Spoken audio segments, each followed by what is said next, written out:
Last Congress, the subcommittee held a similar hearing on AI and machine learning.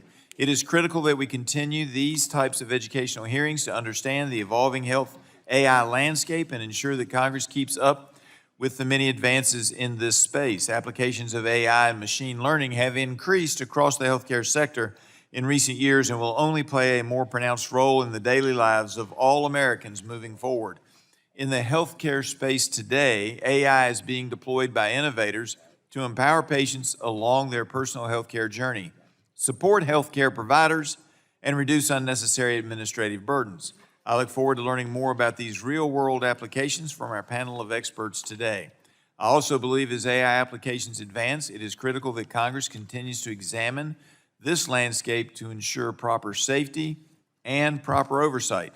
These AI applications can be hugely beneficial to patients and providers, but they are to assist and not to replace the clinical workforce today. I want to briefly highlight a few examples of how AI is being used to improve patient experiences and outcomes in the market today. Pharmaceutical companies are using AI to help improve core scientific research functions and develop life-saving treatments and cures, as well as using AI to expedite clinical trials to bring safe and effective medicines to market quicker. Insurance companies are using AI to process claims in order to get care to patients quicker. But this is an area where oversight is needed to make sure that the AI is not being used in an inappropriate way. And we've seen that on occasion. So we've got to be careful. Physicians in hospitals who've been dealing with documentation burdens are using AI to assist in writing up and consolidating post-visit records, which has helped reduce documentation time by roughly 1/3 in some cases and allowed for doctors to spend more time, that's right, they get to spend more time with their patients. What a novel idea. Companies who develop medical devices are using machine learning to better understand certain diseases and help advance innovations to deliver more clinically appropriate and effective care interventions. The Trump administration has also been forward-leaning on advancing AI in the health space and streamlining regulations to increase its application. I applaud the work of the current administration to incorporate AI in a responsible manner that can help improve care. To date, the CMS Innovation Center is working to utilize AI and machine learning to identify waste, fraud, and abuse in federal healthcare systems and to root out improper taxpayer spending. The FDA has incorporated the use of AI to drastically shorten the time needed to complete some tasks in their review process. Researchers at NIH have developed an AI algorithm that modernizes the process of matching potential clinical trial volunteers to suitable trials, cutting down administrative time by 40% while maintaining the same level of placement accuracy, and one would hope that would even get to be a better placement accuracy. These are only a few examples of the many ways the administration is integrating AI and streamlining the way our American healthcare system operates. With all these innovative advancements being leveraged across the American healthcare ecosystem, it is paramount that we ensure proper oversight is being applied, because the application of AI and machine learning is only going to increase. We must ensure that these tools continue to empower and not replace the providers that serve our communities across the nation. These tools should help improve the patient experience and ultimately access to care, particularly in rural areas like the one that I represent in Virginia's 9th Congressional District. I hope we have a constructive conversation today about the opportunities and the risks that come with AI and how our committee should be thinking about the role we can play in helping shape the future of AI in healthcare. I'm looking forward to hearing more from our witnesses and the members on this subcommittee on the application of AI in healthcare. With that, I yield back, and I now recognize the subcommittee's ranking member, my friend Diana DeGette, for her 5 minutes for an opening statement. Thank you so much, Mr. Chairman, and welcome back. If you judge from this subcommittee's schedule, you'd think that nothing pressing has happened in the healthcare arena in the last 5 weeks, and certainly I think it's important, and all of us think it's important, that we look at the role of AI in healthcare. And I hope at some point, when we're not in a crisis mode, we can do a thorough investigation, because it's certainly a concern of mine. But my friends, right now, Rome is burning. Rome is burning. More important than this is the peril that the Trump administration's policies have put my constituents and the constituents of every single person on this panel into. All of our constituents are at risk because of the risky and dangerous and unscientifically based principles of RFK Jr. and his advisors. Last week, Mr. Chairman, President Trump and Secretary Kennedy fired Susan Monterez, the new CDC director, who had taken her post just a month before. Her offense was refusing to rubber stamp Secretary Kennedy's evidence-free vaccine policies and fire seasoned, respected, senior CDC staff. As CDC doctors and scientists are removed for following science and telling the truth, the rank-and-file people who defend America against disease are no longer going to trust the CDC. And in addition, ever since Donald Trump became president, an estimated 20,000 people have been fired from HHS. Critical research into cancer, into pediatric diseases, and many other diseases have been put on hold or shelved. My constituents, your constituents, and everyday Americans across the country are going to suffer. Secretary Kennedy's dereliction of duty and incompetence are underscored by over 1,000 and growing HHS employees who signed a letter demanding his resignation today. Mr. Chairman, I'd ask unanimous consent to put that letter into the record. Without objection, so ordered. I agree with those 1,000 professional researchers. Secretary Kennedy must resign immediately.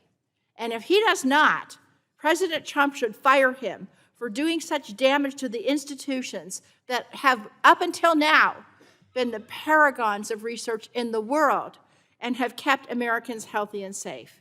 And, Mr. Chairman, we need to do our jobs. This subcommittee must bring RFK Jr., Dr. Monterez, and others in to shed light on this administration's unprecedented interference in public health and science. Mr. Chairman, I looked at the calendar. I think we have time in this subcommittee next week, and I would urge that we bring this up.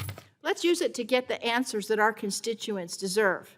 The Democrats on this panel and I have been asking for months for this committee to do its job and provide rigorous oversight of HHS under this administration. We've been asking to move critical legislation that we all agreed on at the end of the last year, a number of extensions of critical programs that are bipartisan. Elon Musk killed those programs with a tweet when we were doing the continuing resolution, and those bills still have not come up to this day. And we've been asking for this committee to rediscover its sense of duty and initiative. Congress, us, we, are not a equal branch of government. We're the first branch of government. Article 1, the American people's most direct expression of their will, and where the Constitution vests by far the most power up until now, and we're languishing. Between asking the president for permission to take the smallest action and refusing to ensure that the executive is faithfully executing the laws passed by this Congress, everybody in this room, on both sides of the aisle, should be embarrassed about Congress's work. I know I am. And we've only had just one hearing, a budget hearing, with a presidential appointee of this administration during this entire Congress. Inaction in the face of incompetence and malice, that is complicity, and we've got to stop that. We've got to investigate the misdeeds of this administration. We've got to follow the investigations where they lead. We have to insulate scientific judgment from politics and ideology. And as the Health Subcommittee of Energy and Commerce, we must base our decisions on science. Mr. Chairman, I hope we can start doing that as of today. As you can tell, this issue is important to the American people and our constituents, and we're not going to stop talking about it until we restore these important protections for our constituents' health. I yield back. I got it. Gentlelady yields back, and now recognize the chairman of the full committee, Mr. Guthrie, for his 5 minutes. Thank you, Chairman Griffith, and thanks to all of our witnesses for being here today. We're here today to continue the discussion surrounding artificial intelligence and specifically the meaningful impacts this innovative technology has had on American healthcare, the American healthcare system, as well as AI as a whole. This committee has been a leading voice in the discussion on how to leverage AI across all of our subcommittees, focused on unleashing innovation while safeguarding consumers to improve health of all Americans while ensuring its use safely and responsibly. I would also like to commend the administration for their leadership on these issues. We support the administration's National AI Action Plan that will accelerate AI innovation, build American AI infrastructure, and bolster U.S. leadership in AI development and deployment. I've also been encouraged by progress across HHS to maximize these new technologies, and I look forward to continuing to work with CMS, FDA, and everyone else as that work continues to evolve. Today, we're here just a few examples of how AI technologies are being applied across the healthcare system. I want to emphasize that AI in no way is intended to overtake the jobs of hardworking Americans.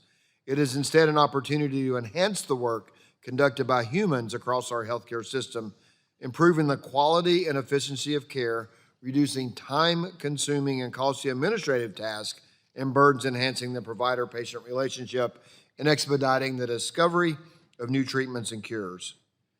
Recent news stories have also highlighted potential safety concerns with improper personal use of AI, and the committee is working towards stronger guardrails to prevent tragic events from occurring in the future, especially in healthcare. It is important to understand where AI technologies are creating significant positive impacts on efficiency in research and development of health products, along with the overall delivery of care, but not to forget the importance of appropriate safety precautions. The committee remains steadfast in its efforts to improve the use of AI technologies while ensuring AI is used in a human-centric, responsible, and safe manner. I thank all of our witnesses for being here today and for your participation in today's hearing, and I look forward to how we can all work together to have the most optimal use of AI in the healthcare field. Thank you, Mr. Chair, and I yield back. Gentleman yields back. Now recognize the ranking member of the full committee, Mr. Pallone, for his 5-minute opening statement. Thank you so much. Today, the committee Republicans are holding this hearing on AI technologies in healthcare, but unfortunately, this is happening at the same time that the Trump administration and Health and Human Services Secretary Robert Kennedy Jr. are dismantling the Department of Health and Human Services and waging a war on public health. For 9 months now, the Trump administration and Secretary Kennedy have created chaos in our nation's healthcare system. Last week, it hit a breaking point when the administration fired the director of the Centers for Disease Control and Prevention, and 3 key scientific leaders resigned after refusing to sign off on watered-down and misleading and unscientific recommendations on vaccines. The Trump administration's reckless actions leave the CDC with a critical leadership vacuum as we head into the fall and the flu season. Coupled with the mass layoffs of over 25% of the CDC's workforce, this administration's path of destruction threatens America's health. The CDC must be guided by leaders who govern above politics and remain focused on the agency's core purpose, which is safeguarding and improving the health of our communities, preventing infectious and chronic diseases, and protecting all Americans. And I'd like to submit for the record the powerful resignation letter of Dr. Deskalakis, the former director of the CDC's National Center for Immunization and Respiratory Diseases, which details the widespread deception at HHS over changes to the vaccination schedule. Last week's actions follow the Trump administration's decision to restrict access to COVID-19 vaccines for millions of Americans. This unprecedented action by the FDA means that healthy adults under 64 will no longer be able to receive the COVID vaccine. Americans will die as a result of Secretary Kennedy's actions, and that's why it's well past time for this committee to finally begin demanding answers. In April, we called on Chairman Guthrie to schedule a hearing with Secretary Kennedy, specifically on his illegal layoffs and reorganization. Then in June, I called for Chair Guthrie to join me in conducting a bipartisan investigation of Secretary Kennedy's actions to restrict access to vaccines. I have also called for this committee to examine the administration's devastating cuts to the NIH and the administration's dangerously inadequate response to the growing measles epidemic. These requests have been met with silence. Republicans would rather sit on the sidelines as Kennedy moves ahead with advancing his dangerous pseudoscience agenda. Secretary Kennedy must testify before this committee to answer questions and be held accountable for threatening public health by abusing his authority, propagating disinformation, and politicizing science. It's time that Republicans take these threats seriously and join us in holding Secretary Kennedy accountable. Turning to today's hearing, AI has the potential, if used appropriately, to provide innovative approaches and efficiencies in healthcare. The goal in using these technologies should be to provide better direct patient care and health outcomes. But I'm concerned that the expanded use of AI in healthcare has generated significant risks that we simply cannot ignore. Congress must recognize and address the complex ethical, legal, economic, and social concerns raised by using AI in our healthcare system. Without adequate oversight, these new technologies can lead to devastating consequences for patients. Medical care could be delayed and insurance coverage denied, preventing Americans from getting the care they need to live. There's also the threat of personal health information and data privacy breaches. While AI tools can support healthcare providers, their advice and recommendations should not serve as a substitute for the nuanced judgment of healthcare professionals and should not come at the expense of patient safety. And I'm very concerned about the impact of AI on mental health. The tragic stories of teens interacting with AI chatbots that encourage them to take their own lives is devastating. The speed at which AI technologies have been incorporated into healthcare has so far outpaced the regulation and oversight. That's why it's concerning the Trump administration rescinded a 2023 executive order aiming to strengthen AI governance in high-risk domains and issued a separate executive order to remove barriers and revoke policies that they view as hindering AI innovation.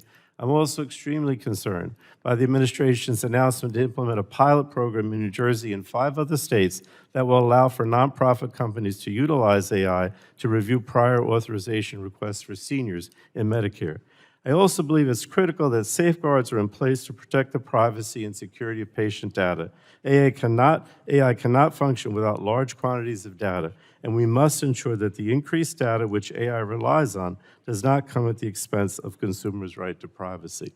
Again, this is a very important hearing, but we have to think about the consequences of what's going on with AI, which can be positive, but often can be negative without proper regulation. Thank you, Mr. Chairman. I yield back. Gentleman yields back. That concludes member opening statements. The chair would like to remind members that pursuant to the committee rules, all members' opening statements will be made a part of the record. We want to thank our witnesses for taking their time to testify before the subcommittee today. Although it is not the practice of this subcommittee to swear in witnesses, I would remind our witnesses that knowingly and willfully making materially false statements to the legislative branch is against the law under Title 18, Section 1001 of the United States Code. You will have the opportunity to give an opening statement followed by questions from members. Our witnesses for today are Mr. T.J. Parker, lead investor in General Medicine, Andrew Toy, Chief Executive Officer, Clover Health, Dr. Ibrahim, Chief Clinical Officer at Viz AI, if I said Viz.ai, I guess I'm getting that right, Dr. Michelle Mello, Professor of Law at Stanford Law School and Professor of Health Policy at Stanford University School of Medicine, and Dr. C. Vale Wright, Senior Director, Healthcare Innovation, American Psychological Association. Per committee custom, each witness will have the opportunity for a 5-minute opening statement followed by a round of questions from members. The light on the timer in front of you will turn from green to yellow when you have 1 minute left, and I will now recognize Mr. T.J. Parker for 5 minutes to give his opening statement. Thank you, Chairman Guthrie, Ranking Member Pallone, Chairman Griffith, Ranking Member DeGette, and distinguished members of this subcommittee. I'm T.J. Parker, a second-generation pharmacist and the founder of General Medicine, which is a brand-new healthcare store and a partner in Matrix, a 50-year-old venture capital firm. It's an honor to be here today to discuss the important role AI is playing in General Medicine's ability to offer price transparency and a better customer experience. Previously, I was the founder of PillPack, a pharmacy that made it easy for customers to get and take medications as prescribed. I sold that company to Amazon in 2018 and spent 4 years building Amazon Pharmacy and Amazon Clinic and putting Amazon on a path to expand broadly into healthcare. As an investor, I see myriad new healthcare AI startups. Most, including some I'm involved in, are building administrative tools, AI scribes, prior authorization automation, AI phone calls, and other administrative tasks. It's important work that will have a downstream impact on customers. However, today, I want to talk about improving the customer experience in healthcare. Americans are frustrated. They want healthcare to be easier. At General Medicine, we're using AI to directly improve the customer experience across all care, from basic needs to complex cases. General Medicine is a healthcare store, a one-stop shop for telemedicine, prescriptions, imaging, labs, specialists, or anything you need. We've made it as easy to shop for healthcare as it is to shop for anything else. This means a clear choice of providers, upfront price, with or without insurance, and a simple way to actually book the care they need right on our platform. We take insurance, or customers can pay with cash. This approach eliminates the opacity and quagmire of complexity customers experience while trying and often failing to access healthcare today. Our mission is to get every customer the best care for their needs. So far, customers love it, and it wouldn't have been possible without AI. Let me give you 2 examples of how we've used AI to reinvent the experience. The first is pricing. In healthcare, people rarely know what care will cost in the end. They can't possibly shop without a clear price. We set out to change that. Behind the scenes at General Medicine, we analyze the customer's insurance information, including the 80 to 100-page coverage of benefits. We use large language models to turn these PDFs into structured data, then combine that with the open pricing files and other sources to give customers a clear, upfront price for any service, including procedures, labs, imaging, referrals, and pharmacy at any location. This is the first time comprehensive pricing has actually been available in U.S. healthcare. Another example, proactive care plans. When you go to a doctor today, it's almost always for an isolated reason. You leave with a prescription or one follow-up task. It's all our current system is set up to handle. Today, General Medicine is using AI so that patients after their visit have a comprehensive, personalized, actionable plan covering not just what brought them in, but all their conditions and any overdue preventative care. With patient permission, we use AI to pull together their medical history, labs, and prescriptions, then flag what's missing, maybe a colonoscopy, a cholesterol check, or a follow-up lab for blood sugar. The doctor reviews it, and the customer sees it all in one place where they can easily take action on each step via General Medicine. It's the equivalent of adding to cart and checking out, truly making healthcare as intelligent and easy to shop as everything else. Looking ahead, we're building the ability for patients to directly request these insights themselves. People can ask questions back and forth with the AI to clarify the recommendations based on their needs and preferences, then seamlessly book with a provider to discuss and take action.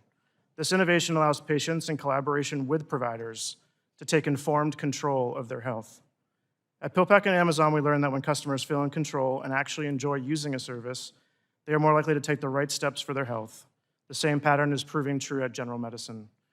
In closing, I also want to sincerely thank the members and staffers who have worked diligently over the past decade plus to enable broadly available price transparency files, improve provider directories, and enable data interoperability between providers. Without these efforts, very little of what we do today would be possible. By combining this infrastructure with AI, we can offer a vastly better healthcare experience for every American, regardless of location, insurance, or background. Thank you all for the opportunity to share the story of General Medicine, and I welcome any questions you may have.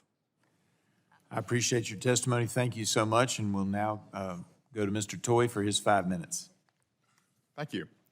Chairman Griffith, Ranking Member DeGette, and members of the subcommittee, thank you for the opportunity to testify today. My name is Andrew Toy, and I'm the CEO of Clover Health. We're an AI technology company offering Medicare Advantage plans and helping doctors take better care of seniors. We serve over 100,000 seniors, many of whom live on fixed incomes or in underserved communities. I'm not your typical health plan CEO. I have both a bachelor's and master's degree in computer science from Stanford University. I built a startup that was acquired by Google and later worked on Android and Google Cloud. I'm also a patient with Marfan syndrome, a rare genetic condition that took my father's life, as he was diagnosed too late for his condition to be managed. His death may have been prevented if his doctors had the right data and coordinated care. That drives my mission, using technology so no patient slips through the cracks the way he did. So how can AI help?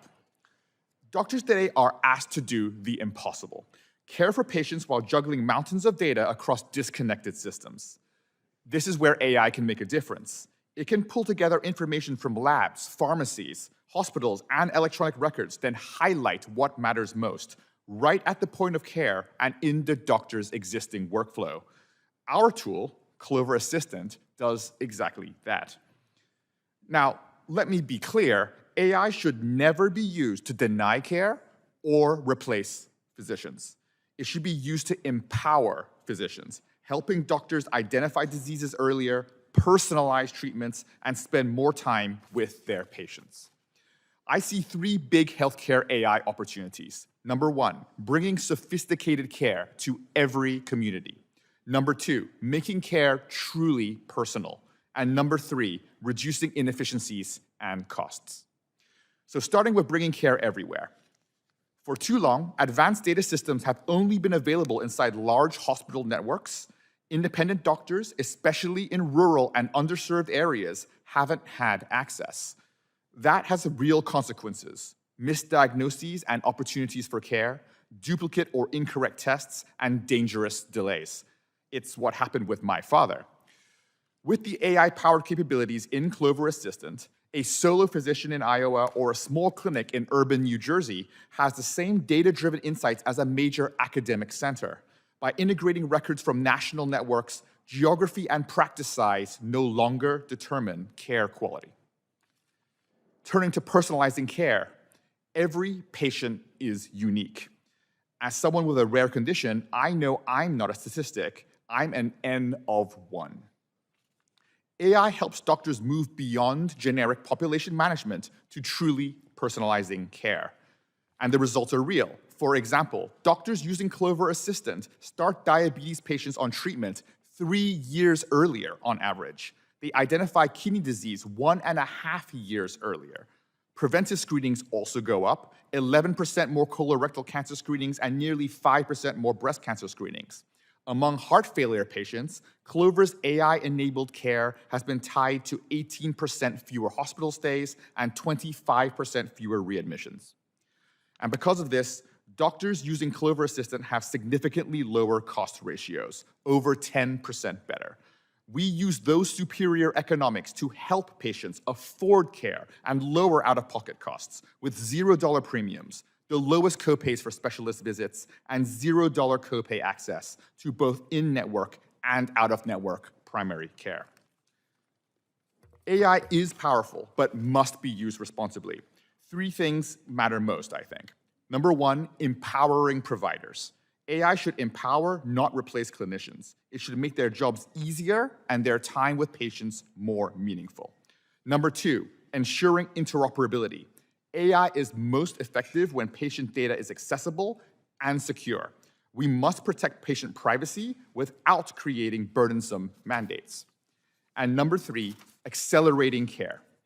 AI should make it easier and faster for patients to be diagnosed, receive personalized treatment, and get that care paid for. AI is here. It's helping doctors identify diseases earlier, deliver more personalized care, and lower costs. Used responsibly, AI can give every senior in America the personalized and effective healthcare they deserve. Thank you, and I look forward to your questions. Appreciate the gentleman yielding back, and now recognize Dr. Ibrahim for his 5 minutes. Chairman Griffith, Ranking Member DeGette, and members of the committee, thank you for the opportunity to testify. My name is Andrew Ibrahim. I'm the Chief Clinical Officer at VizAI, a practicing general surgeon at the University of Michigan, and a research scientist with over 200 publications focused on how we improve the delivery of care. Over nearly 2 decades, I've seen firsthand how workforce shortages, rising costs, and mounting complexity are pushing our healthcare system to the breaking point. Doctors are asked to see more patients in less time, with information scattered across multiple systems and logins. Patients may need to make 3 or 4 calls just to schedule a single appointment, only to sometimes be sent to the wrong clinic or lost to follow-up altogether. And the heavy documentation burden takes away from doctors what matters most, caring for their patients. Artificial intelligence offers one of the most viable paths forward to save U.S. healthcare and reverse these trends. There are many types of artificial intelligence, including machine learning, deep learning, and large language models, but the technical distinctions are not what matter most. In healthcare, what matters most is not the algorithm in isolation, but how these tools are integrated into real clinical workflows to solve real high-stakes problems. At VizAI, that has been our approach. VizAI is a healthcare technology company that uses artificial intelligence to empower clinicians with actionable information within seconds so they can make timely decisions to provide high-quality care. By getting the right information to the right doctor at the right time, VizAI helps hospitals treat patients faster, save lives, and reduce costs. Importantly, it offloads burdens from busy clinicians and improves diagnostic accuracy. We began tackling one of the most devastating conditions in medicine, stroke. These events are often caused by a blood clot to the brain. Every minute untreated costs a patient nearly 2 million neurons. Without immediate action, a stroke can leave patients permanently disabled or even lead to death. Approximately 800,000 Americans from all walks of life, urban and rural, suffer a stroke each year. This reality is personal to me. When I was in medical training, my father, a university professor, called me from his office and he was experiencing vision changes and trouble finding words. I immediately recognized it may be a stroke, and I called campus security on him.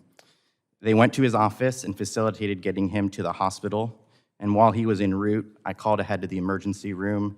I also called in personal favors to make sure that the neurologists and interventionalists were available. Because of these extraordinary steps, he got timely treatment and days later walked out on his own feet, able to speak and see clearly. But not everybody has a medically trained son ready to coordinate their emergency care. We need systems that ensure patients get the right treatment without relying on luck or personal connections.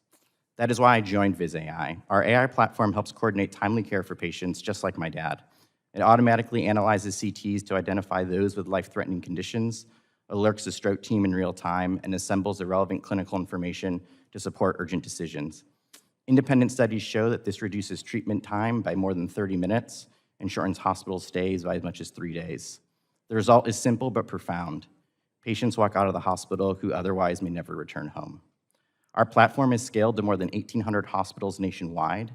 Every 5 seconds, a patient's care in this country is supported by our platform. From leading academic centers like the Cleveland Clinic to critical access hospitals in rural America, where AI helps identify who needs to be transferred quickly for emergency care. And stroke is just one example. We have applied the same model to other serious conditions, such as hypertrophic cardiomyopathy, a disease where the heart muscle becomes abnormally thick and makes it harder to pump blood. Left undiagnosed, it can lead to sudden cardiac death, particularly in younger adults. It affects 1 in 500 Americans, yet most don't know they have it. A Cleveland Clinic study showed that our AI tool cut time to diagnosis from years to just 3 months. Pulmonary embolism is another time-sensitive condition where a blood clot can go to the lung, resulting in straining to the heart. It affects 900,000 Americans each year and is responsible for over 100,000 deaths annually. A TriHealth study used our platform to reduce time to treatment from hours to just 6 minutes, with a measurable reduction in in-hospital deaths. Finally, brain aneurysms affect nearly 1 in 50 Americans, which would be at least 1 or 2 people in this room, but most don't know they have it. Left untreated, it also can lead to life-threatening consequences. We've expanded these approaches to other areas, including oncology, cardiology, vascular medicine, and trauma. I mention all these to underscore that the real-world potential of AI in healthcare is not hype or theoretical. For us, it's been a decade of hard work that's translated into FDA-cleared, CMS-reimbursed tools embedded in frontline care today. But the road has not been easy, and we face barriers common to many innovators, including regulatory challenges, reimbursement, and data accessibility. I'm deeply optimistic about what AI can do for American patients and clinicians, and I believe the United States can lead the world in this space. With the right policies, incentives, and commitment, we can ensure that every patient, whether in San Francisco or rural Montana, receives timely, life-saving care, and we can restore doctors to what they entered medicine to do, care for patients. Thank you. Gentleman yields back. Now recognize Dr. Mello for her 5 minutes of questions, or excuse me, of statement. Thank you, Mr. Chairman. I appreciate the opportunity, Chairman Griffith, Ranking Member DeGette, and others in the subcommittee to speak with you today. I'm part of a group of data scientists, physicians, and ethicists at Stanford University that helps govern how AI tools are used in healthcare at our Stanford facilities. And I would like to share some of the learnings that we've had at Stanford and my own professional experiences over 2 decades studying patient safety and health policy. I'm enthusiastic about healthcare AI. There are so many intractable problems that it will help solve. But AI presents both a historic opportunity and a serious risk. And although improperly designed regulation may hinder innovation, there is a critical role for the government in ensuring the conditions for innovation to translate into AI adoption. The key problem isn't that there is a lack of innovation in the AI space, as you've heard today. There is much to be proud of. But the uptake of these innovations is relatively low, and a major reason for that is what experts call a foundational trust deficit. There are 4 areas where I think experts agree that policy interventions could help build trust in healthcare AI and spread innovation and adoption system-wide. First, policymakers can help ensure that the entities that develop and use AI adequately assess, disclose, and mitigate the risks of these tools. Surprisingly, most healthcare organizations and insurers really don't do that much vetting of AI tools before they use them or monitor them after they deploy them. Nothing requires them to do more. AI developers aren't required to make any particular disclosures to customers when they pitch their products. And the law also permits them to disclaim liabilities and warranties. As a result, developers have little incentive to reveal weaknesses of their AI tools and little consequence when things go wrong. This rule-free space has left hospitals, clinicians, and patients apprehensive about the risks of AI, and that fear is chilling adoption. It's no coincidence that the largest area of AI implementation today isn't the amazing, exciting, life-saving tools that are being developed. It's tools that perform simple administrative tasks, like taking notes during clinic visits. We need a supportive infrastructure to build trust in AI tools. For starters, healthcare organizations and insurers should be required to show they have a governance process in place that meets certain standards. Fortunately, there are many good models for institutional governance to draw on. At Stanford, for instance, a C-suite level committee decides which tools will be deployed in the hospitals, drawing on an evaluation of the tool's clinical utility, its financial sustainability, its fairness, and ethical considerations. That's done by an interdisciplinary team. And we have found that with just a modest investment of effort, we can spot and address risks, mismatched assumptions, and unfounded expectations. The federal government already requires research organizations to prove that they monitor human subjects research and protect participants using institutional review boards. Such a concept could be exported to the AI realm, requiring that participants in federal health programs have a process for vetting any AI tool that affects patient care and a plan for deploying and monitoring it. The Joint Commission, which accredits hospitals for Medicare, is already developing voluntary certification standards for facilities' use of AI. But institutional governance is only effective if developers feed information into it. And that's why developers should be required to disclose information about AI design and performance. Work on model cards is a great place to draw from here. A second step the government can take is to support independent research on how AI tools perform in practice. That can provide critical information about benefits and risks of the tools once they're in the hands of clinicians and insurance companies, and it can ensure that that information disseminates out to the public. Third, healthcare reimbursement policies should support adoption and monitoring of effective AI solutions. Many AI tools don't enhance revenue for healthcare organizations and won't generate significant cost savings, and they're costly to monitor. Adapting Medicare and Medicaid reimbursement to help cover costs would bring the benefits of these tools to a wider spectrum of hospitals, including those in underserved communities. Finally, the FDA should be empowered to be a more constructive partner in AI development and deployment. There's only so much the agency can do with a substructure that dates to the Ford administration. Many tools aren't subject to FDA jurisdiction at all, and many of those that are faced with cumbersome processes that weren't designed for software evaluations. Modernizing the FDA authority could help build confidence in AI while fixing areas where current regulation makes it hard to bring products to market. With these steps, Congress can help close the trust deficit that hinders innovation from reaching the bedside. Thank you. Thank you very much, and now recognize Dr. Wright for her 5 minutes. Good morning, Chairman Griffith, Ranking Member DeGette, and distinguished members of the subcommittee. My name is Dr. Vale Wright. I'm a licensed psychologist, and I serve as the Senior Director for Healthcare Innovation at the American Psychological Association. On behalf of the APA and our 173,000 members, thank you for the opportunity to testify today. I'm here to discuss the critical role of psychological science and researchers in shaping the oversight of artificial intelligence in healthcare and the role psychology can play in the ethical and safe development and deployment of AI technologies. AI is not just a technology. It's a tool built by humans to be used in human systems. Therefore, a deep understanding of human cognition, behavior, and emotion must be central to its deployment to ensure it serves people effectively, ethically, and equitably. The APA recognizes AI's immense potential to revolutionize healthcare. For consumers and patients, it can enhance diagnostic precision and expand access to treatment and preventative care, especially in behavioral health where we know that there is a huge workforce shortage. For providers, AI can alleviate administrative burdens that can lead to burnout. For example, AI-powered ambient scribes, as we've heard today, are already being used to automate progress notes, which frees up clinicians to focus on direct patient care.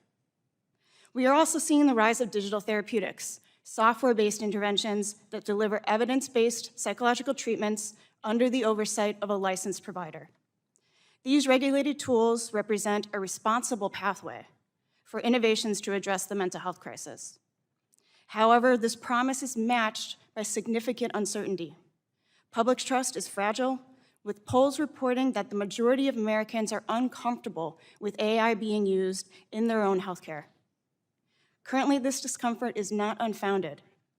First, AI risks amplify existing health inequities.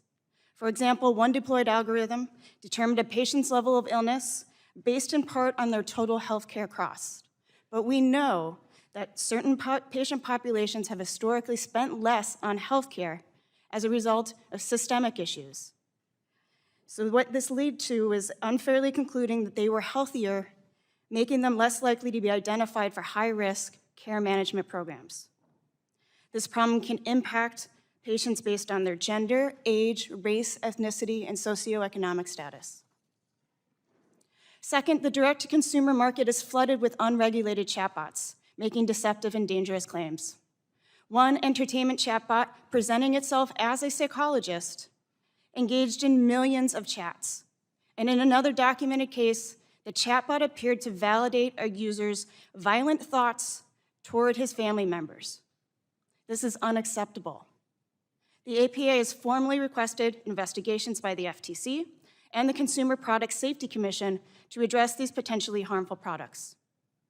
To realize AI's promise while protecting patients, the APA urges this subcommittee to advance legislation and oversight built on the foundation of ethics, equity, and evidence. The core mission of healthcare, to help and do no harm, must be our guiding principle. We recommend 5 key actions.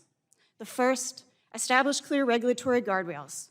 We need a robust federal framework that prohibits the misrepresentation of AI as licensed professionals and mandates transparency and human oversight over clinical decisions. Second, we need to prioritize equitable access to care and mitigate harm. We must require that AI models undergo rigorous independent testing for harms across diverse populations before they are deployed in the marketplace. Third, we must protect vulnerable populations, especially our youth. Adolescents are in a critical developmental period. As outlined in APA's recent health advisory, we must require age-appropriate safeguards and robust data protections to support their healthy development. Fourth, we need to invest in research and AI literacy. AI development is far outpacing the research. We need a significant federal investment in independent research with psychological scientists and developers in the same room to understand AI's impacts, paired with comprehensive AI literary education for the public and for providers. Last, we must enact comprehensive data privacy legislation. A strong federal privacy law is essential. We must establish a right to mental privacy by safeguarding biometric and neural information, like data from wearables, that can be used to infer an individual's mental state without their consent. Ultimately, we must ensure that a human remains in the loop. AI should be seen as a tool to augment, not replace, the clinical judgment and therapeutic relationship that are the benchmark of quality healthcare. The APA believes AI holds the potential to create a more accessible and equitable healthcare system, but only if we intentionally embed psychological science into its entire life cycle. We are eager to collaborate with the subcommittee to develop and enact legislation that advances these principles. Thank you so much, and I look forward to your questions. Thank you very much. Per committee custom, each witness will have, did your opening statement. We'll now move on to questions. I will ask members not to begin a new question to our witnesses as their 5 minutes expires, and would encourage members to submit written questions for the record. I now recognize myself for 5 minutes of questions. Let's go back to you, Dr. Wright. I thought you made some really good points, and so let's make this clear for everybody at home. You need to have somebody in whatever you're looking at, whatever you think your disease might be or condition. If you're just online and you're using AI online, you need a healthcare professional to help you interpret that to make sure that you haven't gotten a hold of some rogue, untested AI. Is that basically part of what you said? I know it's not the whole 5 minutes, but you took about a minute on that. Is that correct? Yes, that's correct. And so we need to make sure that we have the clinicians involved because, originally I was going to ask Dr. Ibrahim this, but I have a article I read a couple of years ago coming out of the London Times related to AI diagnosis of lung disease from x-rays, and the radiologists actually did better than the AI because there were so many different factors that had to be looked at. And in a different study, part of the problem that was identified was they had gotten a lot of the input data from sub-Saharan Africa, where the conditions were very different than the conditions in Europe, and they were given a lot of false positives. And so what we have to do is we have to figure out how much data has to go in before it's effective. And if you could tell us, if you haven't, and I know there's no magic bullet, but roughly, I mean, how much data has to go in? And I guess the more complicated it is, the more data you need. But you need a fair amount of data in order to make the AI work correctly. Isn't that a fair statement? Thank you, Chairman Griffith. I agree with your point and maybe would add to it that it's not just the amount of data, but it's the correct data. And ideally, to get these models to function correctly, you want to train them on a population that's similar to the one you're treating. In our experience with stroke, a lot of our initial data came from the Southeast United States because that's where the stroke belt was. And so training our models there was relevant. And that's been a learning curve of the field to know to do that. So I appreciate you raising that point. It's incredibly important. Yeah, I appreciate that. I am excited about the potential of AI. Mr. Toy, you raised the issue, and Marvans, if I said it correctly, and I hope I did. But I have two cases at home that I know about. One was a friend of mine who had a form of ALS, but apparently there are 4 or 5 different types, and to get the proper treatment, it took them several years to figure out exactly what version of the disease he had. And wouldn't AI, I mean, I grant you got to get a lot of data in, but wouldn't AI help shorten the time period to eliminate or to identify which type that he might have had? He's since passed away. The treatments just weren't there, and by the time they diagnosed it, it was not possible to get him what he needed. But wouldn't AI help with making that identification shorter? Mike? Absolutely, thank you. Definitely, obviously we look after a lot of ALS people in our population, and within Marfan, I have type 4, and there's like many, many, many different types, exactly as you just said, which under standard protocols of care are treated actually very similarly. I think with AI, you can match symptoms, you can match genotypes, you can match phenotypes much more precisely in that N-of-1 personalization I was talking about, so that you can then match care protocols, drug protocols, directly to the kind of disease that your friend, unfortunately. Yeah, and this can also help in the population that doesn't have a family history. I know of a case where an individual who was adopted had no clue that they might suffer from Huntington's. It turns out that's what they had, but they spent a year or more looking at MS and other muscle diseases before they said, wait a minute, maybe it's something we haven't looked at. And AI might help identify based on the symptoms. It might help quicker identify. And that's not to say that doctors were doing anything wrong. It's just that they've got hundreds of options, and AI can help cut through those options, can it not? I think absolutely. When we talk about earlier identification, this is a huge area that we're seeing already happening with AI, where a doctor will be doing the right thing and looking at this set of symptoms, but then not thinking as much about something that's a little bit rarer or not obvious. And AI can notice something there in the symptom set and bring it to the doctor's attention. And the doctor then says, oh, yes, I should consider that. And that's a big, big area we see that doctors are saying is helpful to have from AI. Yeah. All right. Last but not least, my district is very rural and economically stressed. Most of my hospitals and community health centers run on very thin margins. What type of upstart software is needed for rural health entities to use advanced AI and machine learning, and is it expensive? That's a great question. I think that what's really exciting is that the infrastructure we're building on AI and the infrastructure the country is built on cloud means that we can deliver these capabilities very quickly to more rural areas, to smaller towns, and they can enjoy the same benefits that a larger, more dense urban center would have, and the same coordinated care as well between different sites of care. So that local independent pharmacist in the small town would be coordinated with the local family doctor in a way that they've never been able to before. I appreciate it very much. I yield back and now recognize Ms. DeGette, Ranking Member, for her 5 minutes of questions. Thank you so much, Mr. Chairman, and thanks to all of our witnesses for their very illuminating testimony. There's been tremendous innovation in the machine learning and generative AI spaces in recent years, and the healthcare sector really can see the potential benefit of this innovation. All of you gave excellent examples of how this can happen. One thing that struck me, Mr. Toy said that AI should assist doctors, not substitute for them. And I think all of you are nodding, so I think none of you disagrees with this statement, and we all agree with that. So Dr. Mello, I want to ask you, you testified that the uptake of the innovative tools is low, in part because of a foundational trust deficit. Is that right? Yes, Congressman. So, in general, how would you characterize the evidence base supporting the use of novel AI tools? It's thin, and thin. what we have predominantly comes from the people selling the technology. And I also suspect there are not well-established industry-wide best practices for the use of AI tools in the health space. We have best practices emerging. The difficulty is why adopt them if there's no incentive or reason to do that? Use them. And at present, which types of institutions are able to measure the impact of AI tools and to optimize their use? The ones in the best position to do that are the ones with the most money and the most scientific expertise. Right. So is it likely that institutions with fewer resources are going to be able to pull off that sort of robust evaluation and thoughtful implementation in the current environment? I don't believe so. Certainly not with help from the reimbursement improvements that would enable them to staff up and gain that capacity. Right.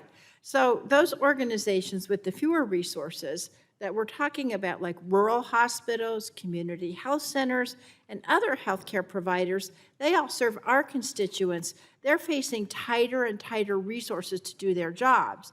And as all of you know, and of course my colleagues here know, earlier this summer, H.R. 1, which I call the big bad bill, was signed into law. What that bill will do, it will kick 15 million people off of their insurance. So that's 15 million fewer people who are going to benefit from an AI revolution in healthcare. And hospitals who need resources to care for our constituents and to work on improving care, including with new AI tools, are facing an additional $400 billion in uncompensated care over the next 10 years. So all told, H.R. 1 is slashing over $1 trillion from our constituents' care. I've got to say, this is what I meant when I said in my opening statement that we're fiddling while Rome burns. All of us agree AI can really work, it should be used, we should use best practices, but when we're taking away the money to treat our constituents, then the idea that somehow they're going to find a way to do a robust and appropriate AI system is a dream at best. Impoverishing the healthcare system is just not going to help these improvements. And there's no, as we all agree, there's no AI solution that can replace the doctors and nurses that hospitals, which will serve the poorest Americans, can no longer afford to employ. And I want to say, this committee just simply has to stop acting like it's business as usual and ignoring the real problems that are facing our healthcare system and our constituents. If we really want to use AI as a good tool, we're going to have to reverse the cuts to Medicaid before they take effect and devastate millions of Americans. And we're going to have to stop the administration's damage to our public health system before the emergency lays open our vulnerabilities. I mean, this is really serious.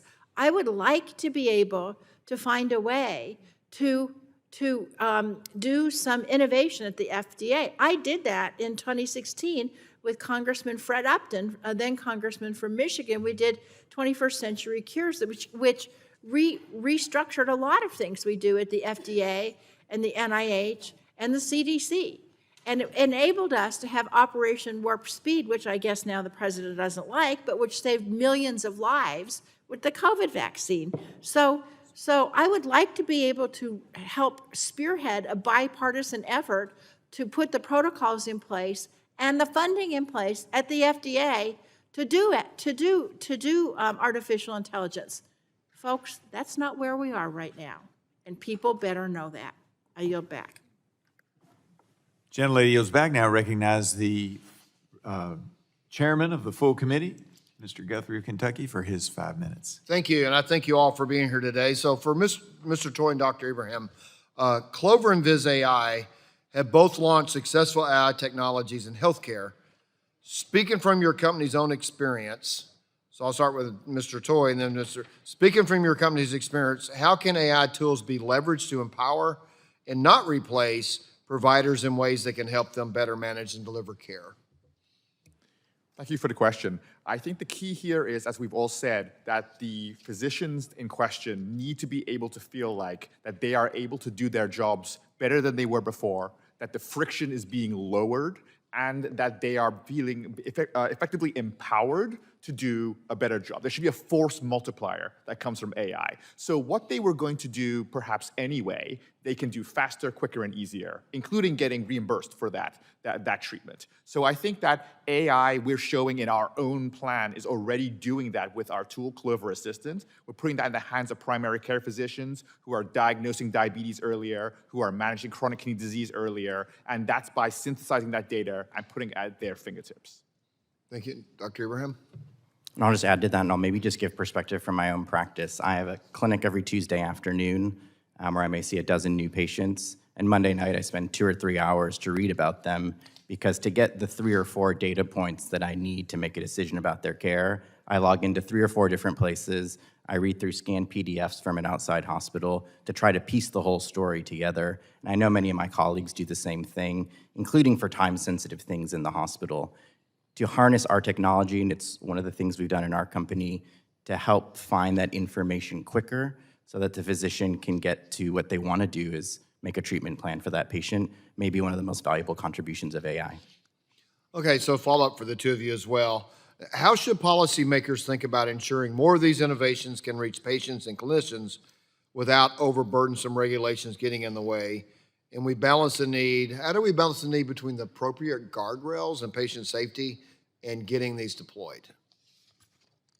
I'll take that first. Thank you for that question as well. I think that the way we consider it is by having that clinician being accelerated by the AI, knowing that that clinician is available to review its recommendations, that serves as an important guardrail in and of itself. And so that we are accelerating what's in their own mind. We are relying on the training that they have. We're just making their job easier. So anytime we're making that, expanding the possibilities of how we do that with a clinician, a physician, we feel like we're in a pretty good place from a guardrail perspective.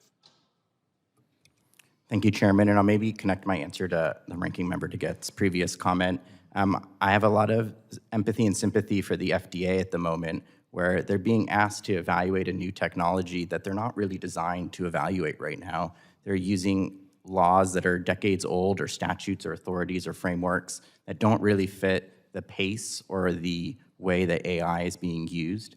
So support from Congress that would help FDA modernize, whether it's another version of 21st Century Cures or something similar, would be helpful so that the FDA can efficiently figure out which of these products are snake oil and should not be approved, and which of these are approved, and once they're approved, they can then be supported through reimbursement. So I think there's some tangible policy there that would be incredibly helpful.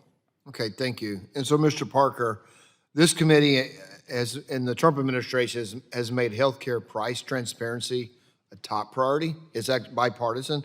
How are price transparency and reporting policies enabling your company to empower American patients in their healthcare journey? And can you discuss the role AI plays enabling general medicine to do this work? Yeah, I should state very clearly that the work we're doing to show consumers prices up front for procedures, labs, imaging, anything that they need would not be possible without all of that work. We are using the open pricing files to figure out the sort of reimbursement and their specific pricing for the consumer, but it really also wouldn't be possible without AI. You know, the example I shared in the testimony is we're literally taking down your full 100-page coverage of benefits and using AI to read those coverage of benefits and turn it into useful data, and then munging that together with the open pricing files to give patients a clear out-of-pocket price. So it really is a byproduct of all the work that's been done over the last decade to require providers to disclose these pricing files. And so to the providers, insurance companies, whatever PBMs, you have to have the price data publicly available for AI to be able to call out and give people the best answer. That is correct. Yep. Because if it's hidden data, then AI is not going to find it. Yep. Right. Thank you, and I yield back. Gentleman yields back and now recognize the ranking member of the full committee, Mr. Pallone, for his 5 minutes of questions. Thank you, Mr. Chairman. I'm trying to get in 2 questions to Dr. Mello and 1 to Dr. Wright, so bear with me here. Dr. Mello, we're witnessing a significant increase in AI-driven medical product development. Given the rapidly expanding technologies, we must ensure that we also better understand and evaluate how these AI-enabled devices function so they don't put patients at risk. So my question, or first question, to achieve this, do we have the appropriate regulatory framework in place? And does the FDA's current statutory authority allow the agency to be nimble in its oversight of AI-enabled devices, if you will? Thank you for the question. I'll answer the second part first. I think the agency has been remarkably nimble given what they have to work with. But what they have to work with does not allow a great deal of maneuvering room. So absolutely, there needs to be modernization to solve 2 problems. One is that they can't do enough, and one is that the statutory framework requires them to do too much or the wrong things given the type of technology that they've confronted now, as Dr. Ibrahim has said. Okay. And I'm also concerned that there are insufficient guardrails in place to protect patients from bias in AI and coverage denials for necessary care. In July, the Trump administration announced the Wasteful and Inappropriate Service Reduction Model, which would impose prior authorization in traditional Medicare and allow for profit companies to use AI to perform prior authorization reviews. And I'm concerned that this AI model will result in denials of life-saving care and incentivize companies to restrict care. So my question is, how can we ensure that these algorithms are not being misused to delay and deny life-saving care for patients, if you will? Right. So the WISER program really raises 2 questions. One is, when we take a process that is fundamentally and for a long period of time flawed and put it into traditional Medicare, what would we expect to happen? And then the second is, when you take that process, prior authorization, and amp it up with AI, what will change? I think we have pretty good evidence that prior authorization as a process itself is fraught, that there are high rates of wrongful denials, low rates of appeal, high rates of overturn on appeal. So we should have some concern about any effort to expand its use, while at the same time recognizing that in some areas, including, I will say, the areas that WISER currently targets, it is a necessary cost control. And the question is how you do it. And then the second issue is what happens when you bring AI into the game. And there, we don't know. We don't know because there are no publicly available information that would enable somebody like me to be able to tell you, does using AI make prior authorization better for patients or worse? Because I think both outcomes are very possible. All right. Let me go to Dr. Wright. Another area of concern is the intersection of mental health and AI. If I could, Mr. Chairman, I'd request that the Washington Post article titled, "What is AI Psychosis and How Can ChatGPT Affect Your Mental Health?" be submitted into the record, if you will, Mr. Chairman. You have the date on that? What's that? We've been submitting that. I think The you date? have it, but if not. We have it? Okay. Yeah, without objection, All right, thank so you. ordered. So, Dr. Wright, the question is, the American Psychological Association issued a health advisory on AI and adolescent well-being in June, calling for robust protections for young people interacting with AI, urging developers to implement safety features, and for educators and parents to foster comprehensive AI literacy. So can you share information on what prompted APA to issue this advisory and what your members are seeing in their practices that would relate to that? Thank you for the question. Yeah, APA really felt a sense of urgency to look at what the psychological science has to say in this space, because as we've said, AI development is just outpacing the research and the guardrails. And we've been hearing from both clinicians who are seeing patients that are coming in with their ChatGPT advice, and we've heard the public stories like the Washington Post story you just mentioned about the harms that seemingly are happening, in part because, to Ms. DeGette's point, we have a broken mental health system. And so people are seeking out help wherever they can find it. And that, while very human, might not be a best idea. And so I see a future where, we will have mental health options that are more appropriate, that do utilize AI, but that's just not what's on the commercial market right now. And so helping parents, teachers, educators, technologists understand what does the psychological science say about how to do this well, and what are the considerations that need to be factored in is a huge part of why we put out that advisory, and why we're also standing up a second advisory more specific to the use of these wellness chatbots and these general chatbots. Thank you. Thank you, Mr. Chairman. Gentleman yields back. Now recognize the Vice Chair of the subcommittee, Ms. Harshbarger. Thank you, Mr. Chairman, and thank you to the witnesses for being here today. I'm excited about this line of questions, and I hope you are too. I'll start with Mr. Parker. I'm excited about the fact you've got a one-stop shop for telehealth, basically telemedicine. If you can do the labs, the prescription, give them the price and do all that, and bill insurance, or let them do a cash model, kind of like a concierge service, when you walk into a brick and mortar. I guess enhancing the role of the clinician is a key win for technology. And as part of the expansion of the over-the-counter drug class, the FDA promoted something called additional conditions for non-prescription use. And what this essentially means is consumers can answer some questions on a phone app or another technology platform to determine if a drug is right for them, and then access a prescription drug therapy.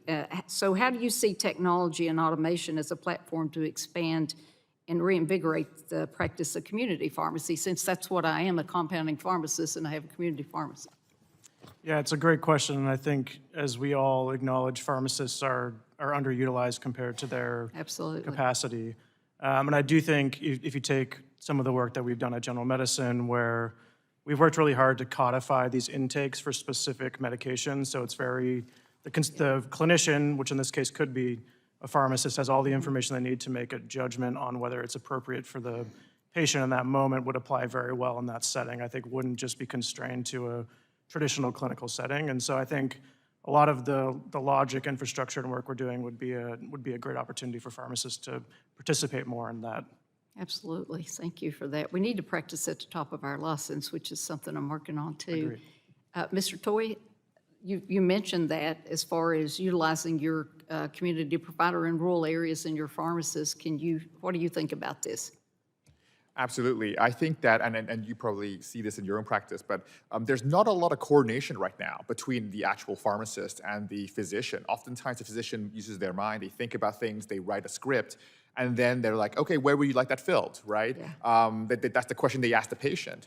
And so what we want to make sure is that there's coordination there and make it very easy for the pharmacist to have the same information that was available. And the thing that AI can do also is take that same information and customize it, not just to the patient, but customize it to the clinician in question. So it'll show a certain version of that to the PCP, and it'll show a more pharmacist-relevant version of that to the pharmacist. But they're seeing the same data, but two different facets of that same data, so they can then apply their clinical Well, you training. work with collaborative agreements between the physician and the pharmacist is how you would do that, and every state's different. So, that's why I'm looking at an ECAPS bill and some other things associated with that. So, yes, sir, I got it. I'm glad you're on my team. Thank you. Absolutely.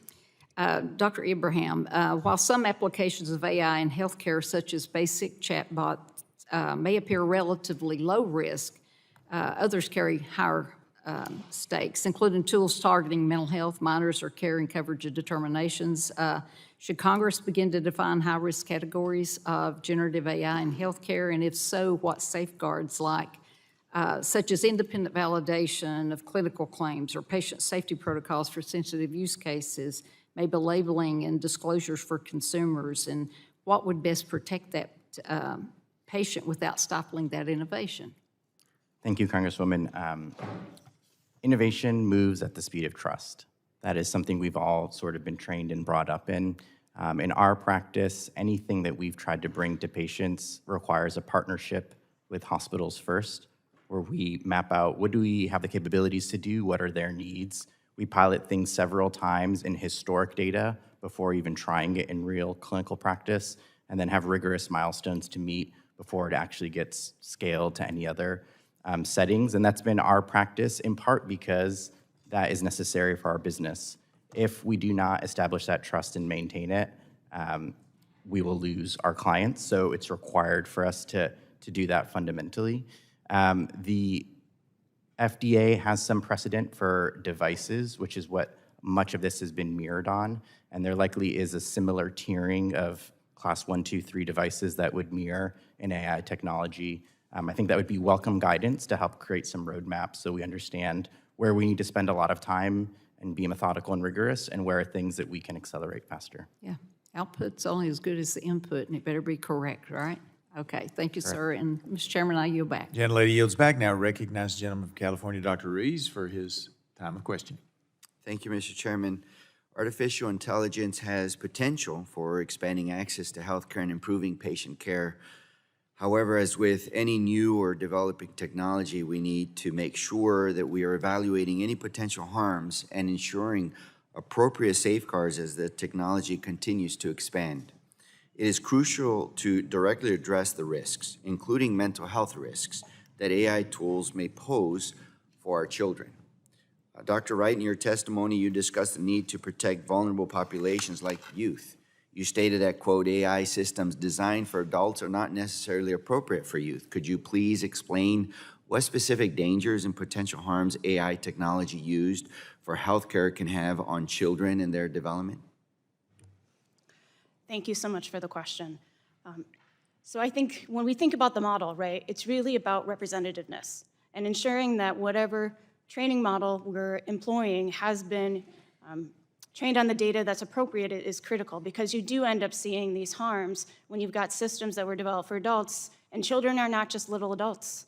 They have very different developmental trajectories. What is helpful for one child may not be helpful for somebody else, not just based on their age, but based on their temperament and how they have been raised. So, you know, at worst, some of the harms we're seeing have been, you know, alleged completed suicides, and also suicide attempts, and and suicidology discussions with different types of chatbots.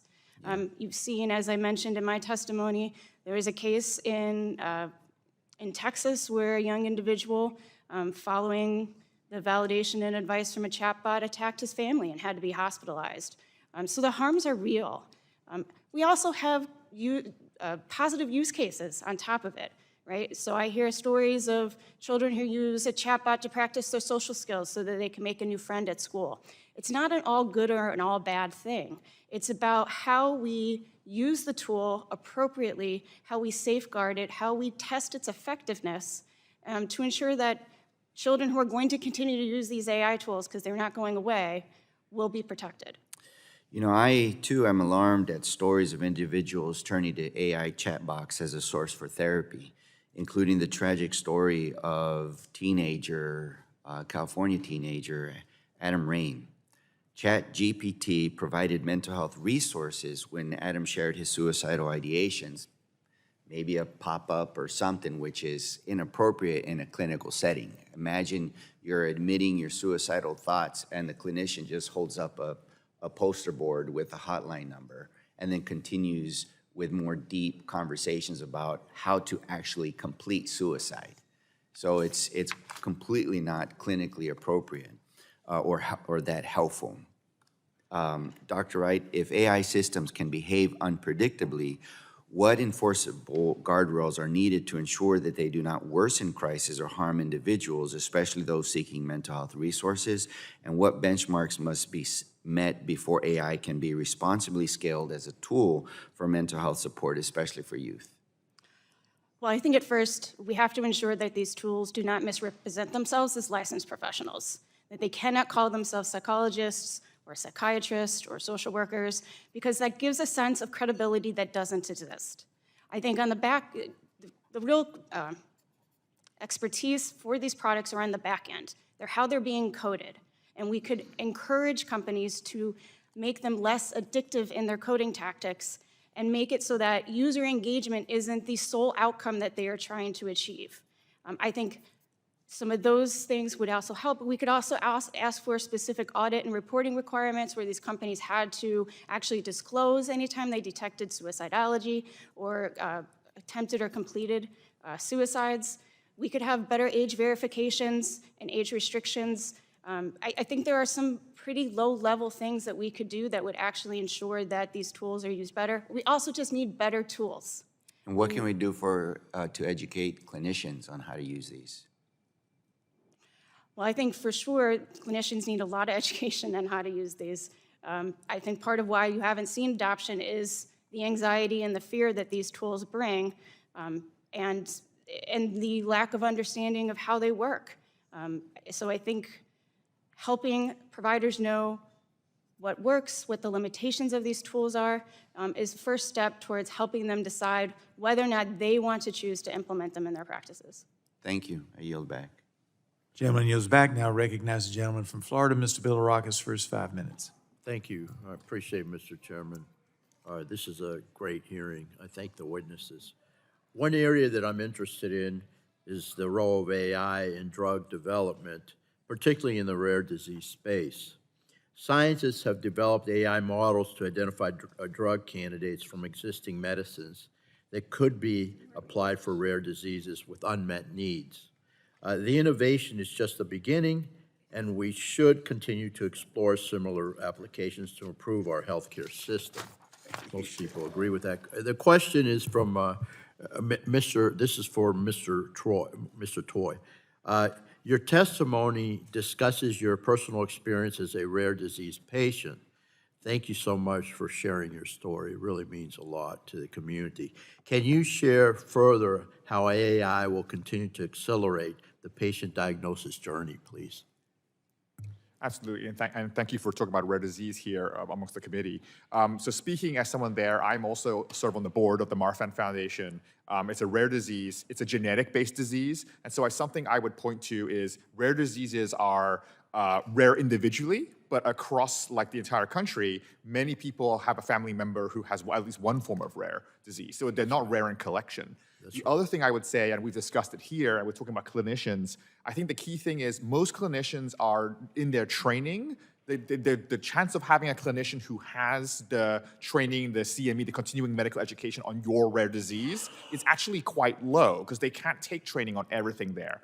What AI can do is help them learn more about the condition, also help them identify practitioners in the area who have more expertise in those and collaborate with those practitioners and get a given patient closer to a site of excellence for that rare disease.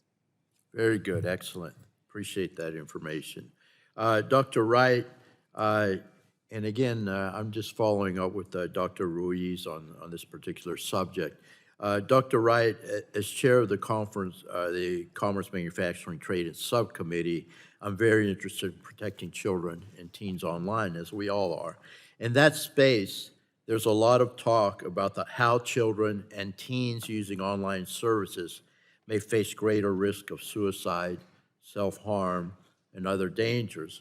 One discomforting new trend is the rise of AI chatbots, which we've been discussing, which I'm concerned may exacerbate existing problems of loneliness and social isolation among young people. While still early days, the prospect of children and teens socializing primarily with chatbots and building supposed relationships and even romantic relationships with these new online services is troubling to many parents. Can you speak to how loneliness and social isolation impacts children and teens' development? And what could the long-term impacts be of children and teens interacting primarily with AI chatbots instead of their peers? Thank you for the question. Yeah, obviously we are very concerned as well on the role that all emerging technologies will have on our children and adolescents.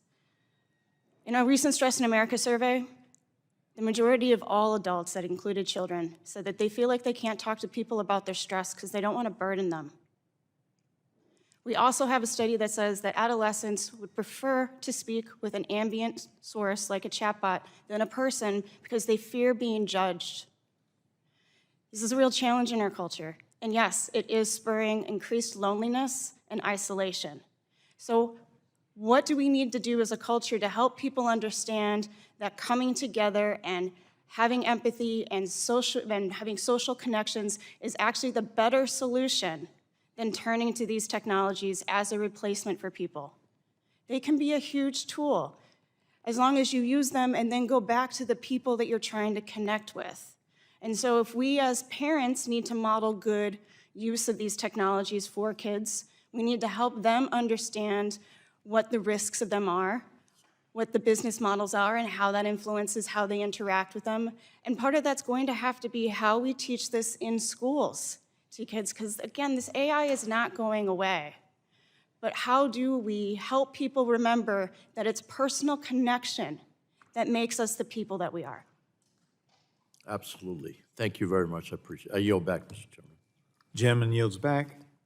And now recognize the gentlelady from Michigan, Ms. Dingle, for her 5 minutes. Thank you, Mr. Chair, and thank you and our ranking for holding this hearing on the use of artificial intelligence in healthcare systems. Look, AI is transforming every sector, and we've seen that this emerging technology has the potential to transform lives and improve healthcare incomes, but let's be honest, with rapid advancements come serious challenges as well. Any potential AI-related legislation must consider potential data privacy, which I worry about deeply, algorithmic bias, displacement of jobs, and in the case of healthcare, misdiagnoses, and as our witness also said, the humanness of patients, and you need compassion and empathy.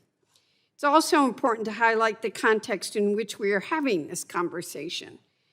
My Republican colleagues in Congress and the Trump administration have already enacted and seek to advance further reductions in staff and funding of our healthcare system.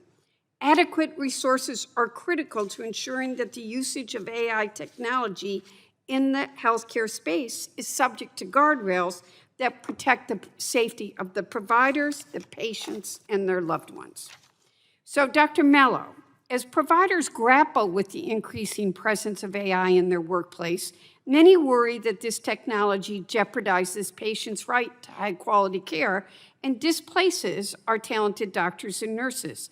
How can we ensure that AI serves as a tool that physicians use to enhance care, not one that replaces person-to-person care? It's an important question, and the context that you specifically raise of cuts in Medicaid reimbursement just intensifies both the need for AI to augment capacity in rural and low-income hospitals and also the constraints around their ability to monitor it properly. I think there is a lot of promise in use of AI to address the needs of populations in those facilities, especially those with complex needs, but they will need help. And assuming, as many organizations do, that simply because there's a human in the loop, we don't need to provide support, training, and institutional level monitoring is a grave mistake. Let's not forget the whole reason that organizations are implementing many of these technologies like scribes and and note summarizations is the burnout that afflicts those facilities. So these people in the loop, this is not Superman. They need support, and it has to be at the institutional level. So let me take that one more step down. Many patients, particularly seniors and individuals with disabilities and children, as we're talking about, have unique needs that require knowledge and care of a human provider. What specific considerations are necessary to preserve the level of patient care for those with complex health conditions as AI plays a larger role in their care? Well, as I think about that question, I have to start from where we are now, which is that those patients are in many ways really poorly served by the system we have in its extreme fragmentation of both care and information. So I actually think, to some of the testimony that other witnesses have given here, that those are some of the best opportunities for AI to make things better. But there are reservations that I have as well, in part because patients in that position are not themselves positioned to be good overseers of the AI that's being used in their care. For example, whereas I might be inclined to review an after-visit summary that I know an ambient scribe generated, somebody who's dealing with multiple complex conditions will not. And so we need to be extra careful about monitoring for them. I have some thoughts, but I'll put them in another question. I'm going to have time for one more. I want to turn to the potential mental health impacts of AI, particularly on women and girls.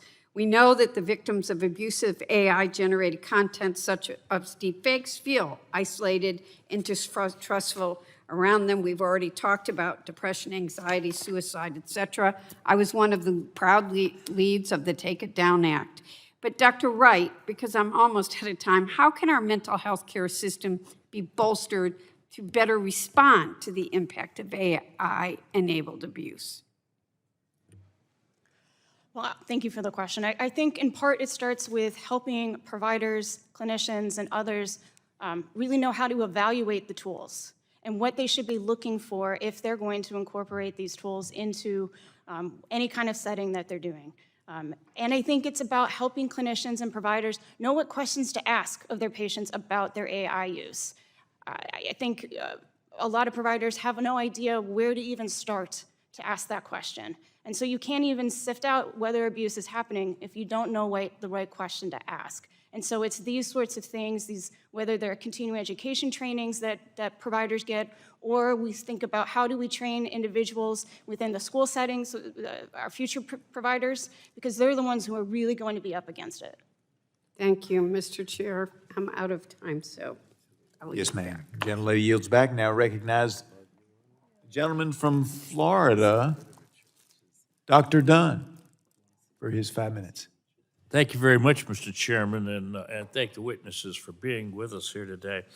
As a medical doctor, I'm certainly excited to see the advances that AI can make possible in healthcare, from improving efficiency at the administrative level to assisting providers in clinical practice. I'm sure it's going to be great for all of us. You know, we clinicians are drowning in paperwork, and I think that could be the low-hanging fruit for AI, frankly.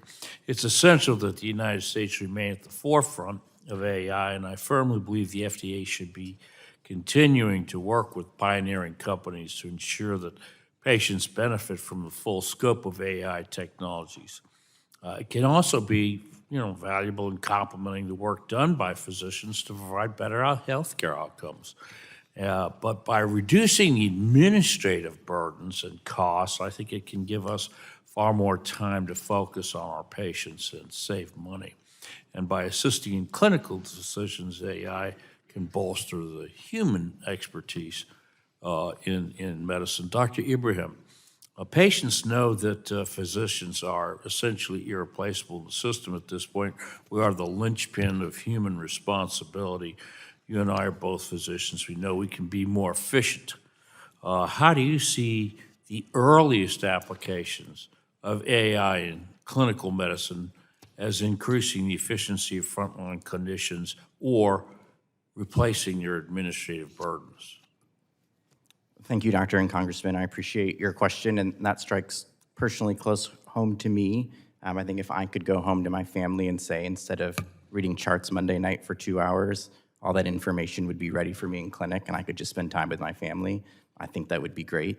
There are a number of things that we need to do in the hospital that require a significant amount of manual abstraction, whether it's quality reporting, whether it's documentation or billing. Many of those things require very highly trained people to spend hours of time, literally sometimes checking boxes for information that we could readily extract. So I think there's enormous potential to get people actually doing the things that they want to do, and doing less of the things that we could probably automate now. It certainly would require, as mentioned by the panel, that we have the right safeguards in place and the right checks to make sure it's being done appropriately, but I think there's a lot of potential there. Couldn't agree with you more. To that end, Dr. Ibrahim, can you envision a world where most imaging studies, pathology slides, radiology, pattern recognitions, whatnot, are pre-read by software? Thank you again for that question. I think pre-read is challenging. I think the idea that it could triage and identify high-risk conditions to say, this imaging likely shows a high-risk stroke, or this shows a life-threatening heart condition, still needs a human to really solidify that. From our own data, we know it's not near perfect yet, but it helps identify the highest risk ones. I don't know, it'd be too hard to speculate if we would get to a time in my career where that could be entirely automated. Well, I agree with you, by the way, on that, but I think that we may need some updates on the CMS payments model to make that world possible. Can you see how that might happen? CMS currently does have an opportunity through NTAP where new technologies are able to be temporarily reimbursed for 3 to 5 years that assist with either EKG reads or radiology reads. I think it would be great to have that a more permanent pathway to reimbursement, but that would still be in the assistance category. Thank you. Thank you very much for your thoughtful answers, and I look forward to working with my colleagues to ensure that AI in healthcare is utilized to its maximum potential and ensuring patient safety remains at the forefront. With that, Mr. Chairman, I yield back. Gentleman yields back, and now I recognize Representative Kelly for her 5 minutes of questions. Thank you, Madam Chair, and Ranking Member DeGette for holding today's hearing, and thank you to all the witnesses. It is important that we do not ignore how in this last week, Secretary Robert F. Kennedy Jr. and others in the Trump administration continue to undermine Congress and the public health system's ability to function cohesively with the firing of senior staff and experts. Secretary Kennedy is putting Americans' health and well-being at risk by actively disseminating HHS. Unfortunately, too many of my Unfortunately, too many of my colleagues remain silent on this devastating public health issue and other harmful policies caused by the big ugly bill. But our work continues, and that's why I'm proud to co-chair the bipartisan Digital Health Caucus with my colleague, Rep. Troy Balderson. I encourage my colleagues on both sides to join us as we aim to educate and learn more about these issues. The integration of AI in the healthcare system offers a potential to be a transformative solution to address longstanding disparities and access issues, as you guys have talked about. Many in both the healthcare and technology fields have promoted AI to create a more accessible and equitable healthcare landscape, particularly in minority, underserved, and rural communities. However, we must remain vigilant of the promises as well as the limitations. Dr. Mello, AI tools are only as good as the data they're built on. When the data is incomplete or skewed, the results may lead to inaccurate suppositions. We've already seen examples where algorithms underestimated the needs of Black patients because healthcare costs were used as a stand-in for health status, and where dermatology tools trained mostly on lighter skin tones misdiagnosed conditions on darker skin. These cases show how quickly AI can replicate the inequities already in our healthcare system. What steps should developers, health systems, and federal regulators take to make sure AI tools are tested on and validated for diverse populations before they're deployed? It's such an important question, and I know you've heard already about the need for large data sets that include sufficient representation from a variety of subgroups, including, I'll add, subgroups that are not usually on the map for anti-discrimination worries, like kids, people in rural areas, people with rare conditions. And FDA, of course, should be doing more in the area of performance testing. But let me add a wrinkle that I think doesn't get talked about enough, and that is that even when you have a well-performing algorithm that performs well for all of those subgroups, bias and inequities arise at the point of care because of the way that it's deployed. And I'll give this a simple example. We've got tons of algorithms at Stanford that screen our patients using information in their medical record to identify people who would benefit from additional services. But our ability to get those patients in the door is dramatically different depending on what those patients look like and where they live. So unless we're willing to spend more money doing outreach and creating more capacity in our clinics for those patients, they can benefit in theory, but not in reality. Interesting you say that. As chair of the Digital Health Caucus, or co-chair, one of the things I'm looking to better understand is how AI and data science can help with efforts such as clinical trial recruitment and retention. I'm also chair of the Congressional Black Caucus Health Brain Trust. What are some ways AI can be used to get more people into clinical trials? And what ethical or policy guardrails should Congress consider as we support this responsible use? Well, I think the main area where AI can help is in the identification of potentially eligible patients. We heard already about the NIH initiative. At Stanford, we have a new tool being deployed across our system now that enables a researcher to query the medical record to find all patients who have a particular health condition and meet other inclusion criteria for the trial, and that could be hugely helpful. I will say, though, that a major reason why we don't have representation in clinical trials is not that we can't identify the patients, it's that we can't convince them to enroll. And AI is never going to get us there. That's where we really need the human touch, reaching out to those communities and explaining the benefits of trial participation along with the risks. And my office has been doing a lot of work around that because we know all the past issues that people have and the lack of trust, but we know there's still a lot more work to do. Thank all of you so much, and I yield back. Gentlewoman yields back, and I'll now recognize my friend, Dr. John Joyce, for 5 minutes of questions. Thank you, Madam Chair. Much like other industries, the growth rate that we're seeing in AI within healthcare over the last few years has dramatically expanded, offering the potential to fundamentally alter how care is developed and delivered. A key area of this growth is in the FDA-approved AI-enabled medical devices. Just over a decade ago, there were just 6 approvals by the FDA for AI-enabled medical devices. Today, that number exceeds 600. CMS has begun to offer some level of coverage for software-based technologies to support clinicians and is currently seeking input as part of the proposed CY26 physician fee schedule and outpatient payment rules. However, I believe that more can be done here to provide a sustainable and consistent pathway for these devices under Medicare. This is why I've been working with Senators Round and Heinrich on introducing a House version of the Health Tech Investment Act, which would do just that. Dr. Mello and then Dr. Ibrahim, do you feel that the lack of a stable environment for reimbursement for these new devices makes it much more challenging for rural and small hospitals, like those that I represent in Pennsylvania's 13th Congressional District, to invest and ensure that rural patients and communities have access to the latest innovation? First, Dr. Mello. I do. There's no question that when you're trying to just get through the day, thinking about innovation and staying on the cutting edge of future care is not possible in the thought space and resources that you have. So there are many things we can do to provide direct assistance to rural hospitals, both in the academic sector, but also in the policy sector. And the reimbursement piece, as you said, is critical. I think the FDA example that you began with is really illustrative because that is an area where, despite regulation, despite clearance processes, we've gotten a lot of those innovations out broadly to hospitals. These are overwhelmingly radiological tools. Of the nearly 1,000 applications approved by the FDA, overwhelmingly, these are radiology tools, and we've done a good job getting them out into practice. And do you see that mostly those are in major metropolitan areas and not in rural areas? You know, again, it depends on whether there's a mechanism for billing for that extra. And it's really critical to remember the extra is not just the cost of buying the thing.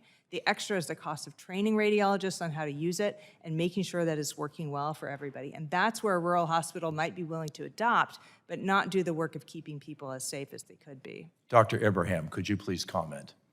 Thank you so much for the thoughtful question, Doctor, and I appreciate you bringing up rural health. Some of the most impressive improvements we've seen in stroke care from our technology have been in rural work. That one of the references in interventional neuroradiology in my testimony was from Texas, showing that in deep rural Texas, we were able to improve some of the time to treatment by 80 minutes in stroke patients. You are correct to identify the tension there, that when hospitals make a decision about whether or not to adopt the technology, the ability to get reimbursed for it is front of mind. If we are able to identify ways to reassure hospitals that there will not only be temporary payment, but sustained payment for technologies that have already gone through the rigor of the FDA and gotten approved as safe and effective, that would do a lot to help improve the adoption of these technologies. Thank you. In my remaining time, I want to pivot to Dr. Toy. We recognize the opportunities that AI has provided. It is loosely regulated usage and prior authorization that is my concern.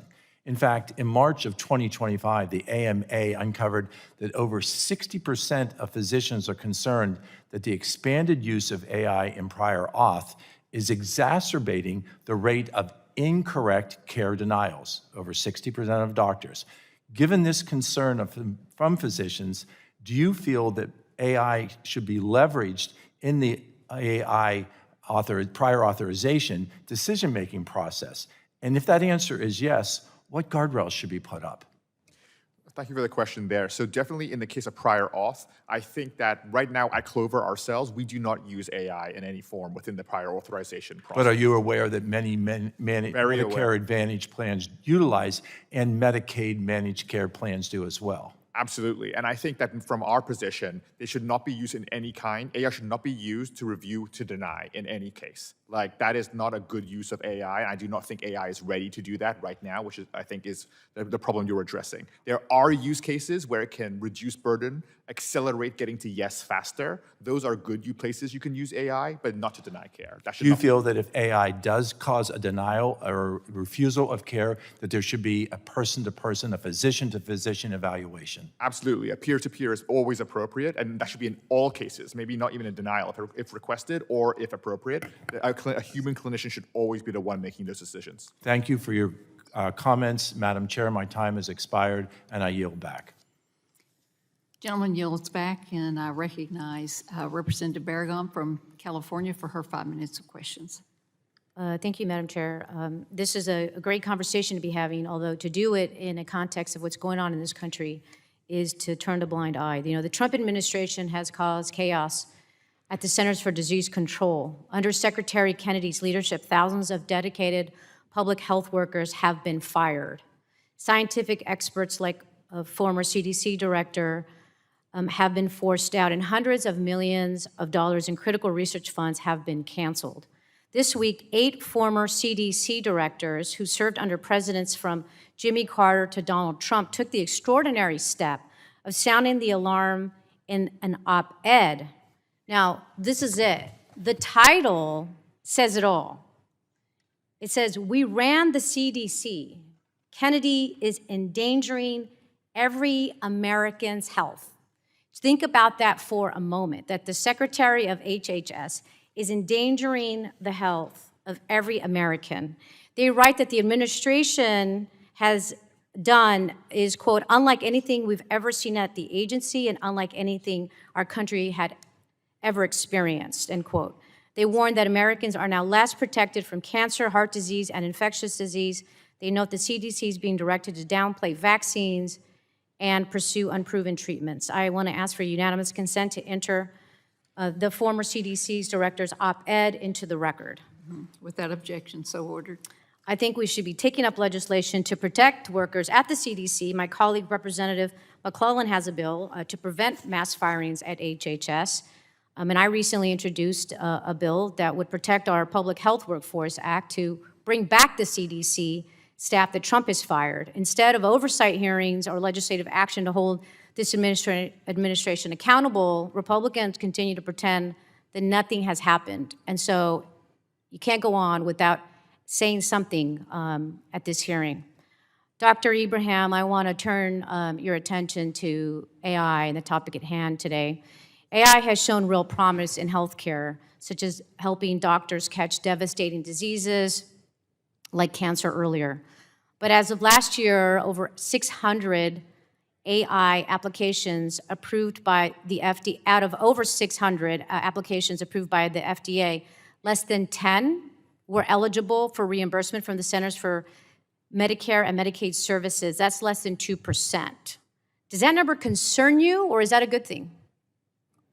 Thank you so much for raising that point, and it has some historical context that the role of the FDA and the way it's been statutorily designed has disproportionately focused on safety and effectiveness and deferred the decision of reimbursement to CMS, which unfortunately creates almost reinventing the wheel because a lot of the material they have to review and evaluate ends up being redundant. There have been some efforts to address that in parallel path reviews. Ultimately, I think what would be more efficient is if we focused the rigorous evaluation up front by the FDA, and if it got FDA approval, that it would then be reimbursed by CMS.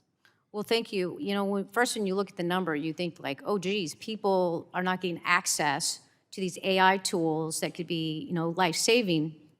But of course, we've heard today about other concerns about trust and regulation and whether it's helpful or whether you need to have a plan in place. Dr. Mello, what can Congress do to make sure AI healthcare tools are accessible to more people? Yeah, so both of the things that you just said are true at once, right? That we are concerned that there's not enough access and that there are real, policy barriers to getting there. Again, where I land is if I am a hospital, I'm doing radiological scans, what's going to move me to spend more on AI if there's no reimbursement? Maybe it's a substantial improvement in quality of care, but that sometimes is not documented. Maybe my radiologists are clamoring for it, but they know they're on the hook if anything goes wrong. So this trust deficit really matters, and the steps that I've outlined, including both modifications of FDA review, modifications to reimbursement, but also institutional governance, that's the pathway forward. Thank you. Dr. Mello, the use of AI can reduce workloads and improve efficiency in our healthcare system, but it can also make mistakes. Earlier this year, HH Secretary Kennedy released a report that was based on incorrect information and made up sources because of AI. How can we ensure that AI is used responsibly and with full accountability in the healthcare system, especially when it affects people's trust in science and their health?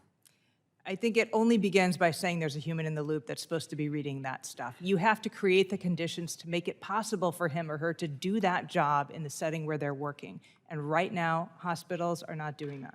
Great. Thank you all. With that, I yield back.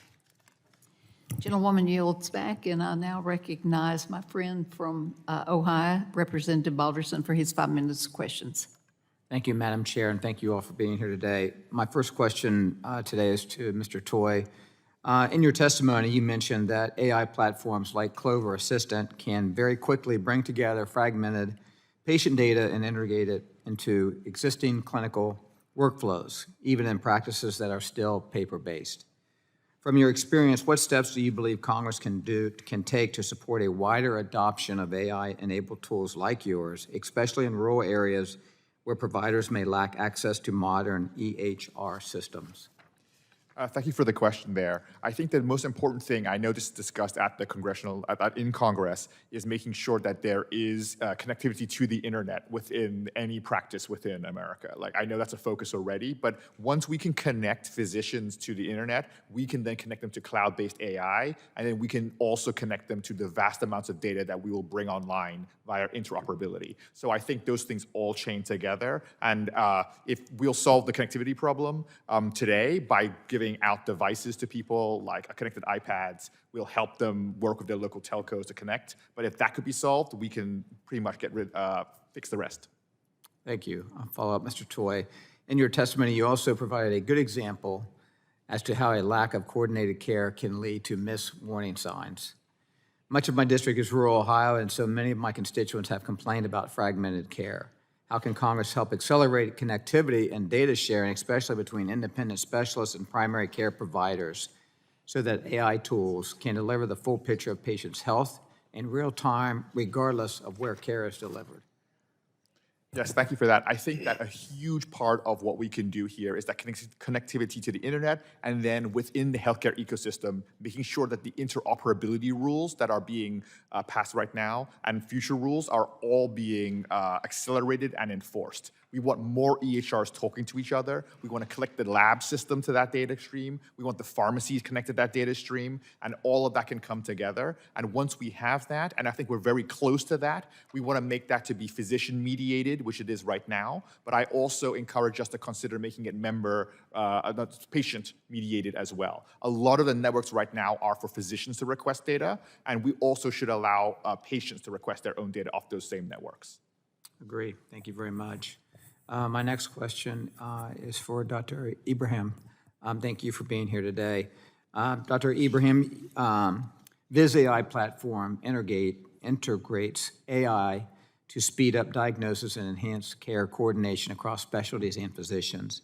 Given your background in both clinical practice and healthcare delivery, how do you see this benefiting both physicians and patients, especially in rural and critical access hospitals?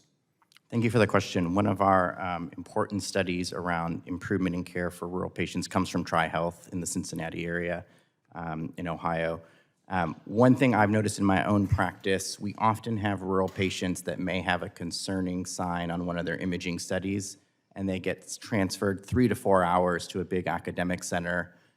We may not have the imaging, we end up rescanning them, or if we have the imaging, we can look at it and say, actually reassure them and tell them it's okay.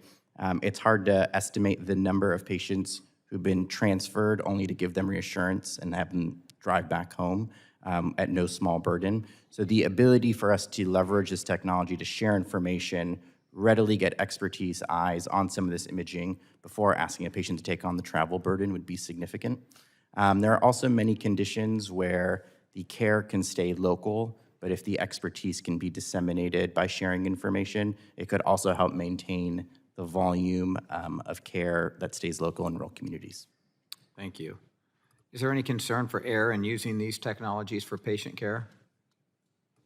I think we need to be incredibly humble that all of us here, including the people on the front line of doing this, are always learning something new about it, and that as good as our models get, as we get more experience, they get better and we learn. We try to put several safeguards in place to try to mitigate and anticipate that. You've heard multiple times today about having humans in the loop. We also have additional monitoring safeguards that also alert us that if there's some signal change in how many things we're detecting, we start to go back to the providers and say, is there something different about the patients you're screening? Is there something different about the information you're giving us? Because the signal started to look different acutely. So we try to put multiple safeguards in place to prevent that. Okay. Thank you all very much. Mr. Parker, I apologize. I was going to have you next, but I'm out of time. So, Madam Chair, I yield back. Okay, the gentleman yields back, and I recognize Dr. Schreier from Washington for her 5 minutes questions. Thank you, Madam Chair. As a pediatrician, I have always relied on trusted experts at FDA and CDC to help me make the best decisions possible when I am taking care of my patients, and they are being purged. Madam Chair, that is why I'm joining all my Democratic colleagues in calling on this committee to hold an oversight hearing to investigate the firing of CDC Director Menarez and the subsequent departure of several CDC officials who were unwilling to abandon science and bend a knee to our conspiracy theory-driven HHS Secretary, RFK Jr. We have in this committee oversight jurisdiction, and we cannot stand by while Secretary Kennedy discards decades of American medical advancement and jeopardizes all of our health for the sake of his own fringe anti-vaccine agenda and a very profitable anti-vaccine industry. Our children deserve better, we deserve better, and we have jurisdiction and a responsibility for oversight. Speaking of children, I'd like to discuss AI tools that are currently used on children. According to the American College of Radiology, over 200 FDA-approved AI tools are used for medical imaging, but only 6 are actually marketed for pediatric use after review by the FDA. That is a staggering disparity in innovation between adult and pediatric care. And partly that's because it's much easier to develop AI imaging software for adults. It's trickier to do it for kids because they're not just little adults, as you said. Bone, heart, thymus images look different in infants, children, teens, and adults, and normal lab results are also different ranges when you look at different ages. So we need just a lot more data to generate the volume of age-specific data that we'll need to generate this. Dr. Mello, you know that Packard Children's, where I trained, is connected by a hallway to Stanford Medical Center, and that kids and adults go to the exact same emergency department. And I just believe that children in that ER should not get the short end of the stick. And we not only need more tools for pediatric use, but we also need the existing tools to be clearly labeled so that providers know if the software they're using is actually intended and safe for kids. Dr. Ibrahim, given the variability and complexities of pediatric care, but also acknowledging that we need this cutting edge technology that makes doctors better and the doctors make AI better, what can be done to incentivize and increase the development of AI tools for pediatric patients? Thank you so much, Dr. and Congresswoman, for your question and highlighting the differences between pediatric and adult patients. Our current product has been only on adult patients, recognizing that it is an entirely different specialty to be able to apply those tools. Underscoring much of it is the sharing of data. I'm encouraged that the field of AI development has progressed in this space where we're able to share not the actual individual data, but the weighting of our algorithms from our data across institutions in a way that we can benefit from sharing the data without actually exchanging the individual patient's data.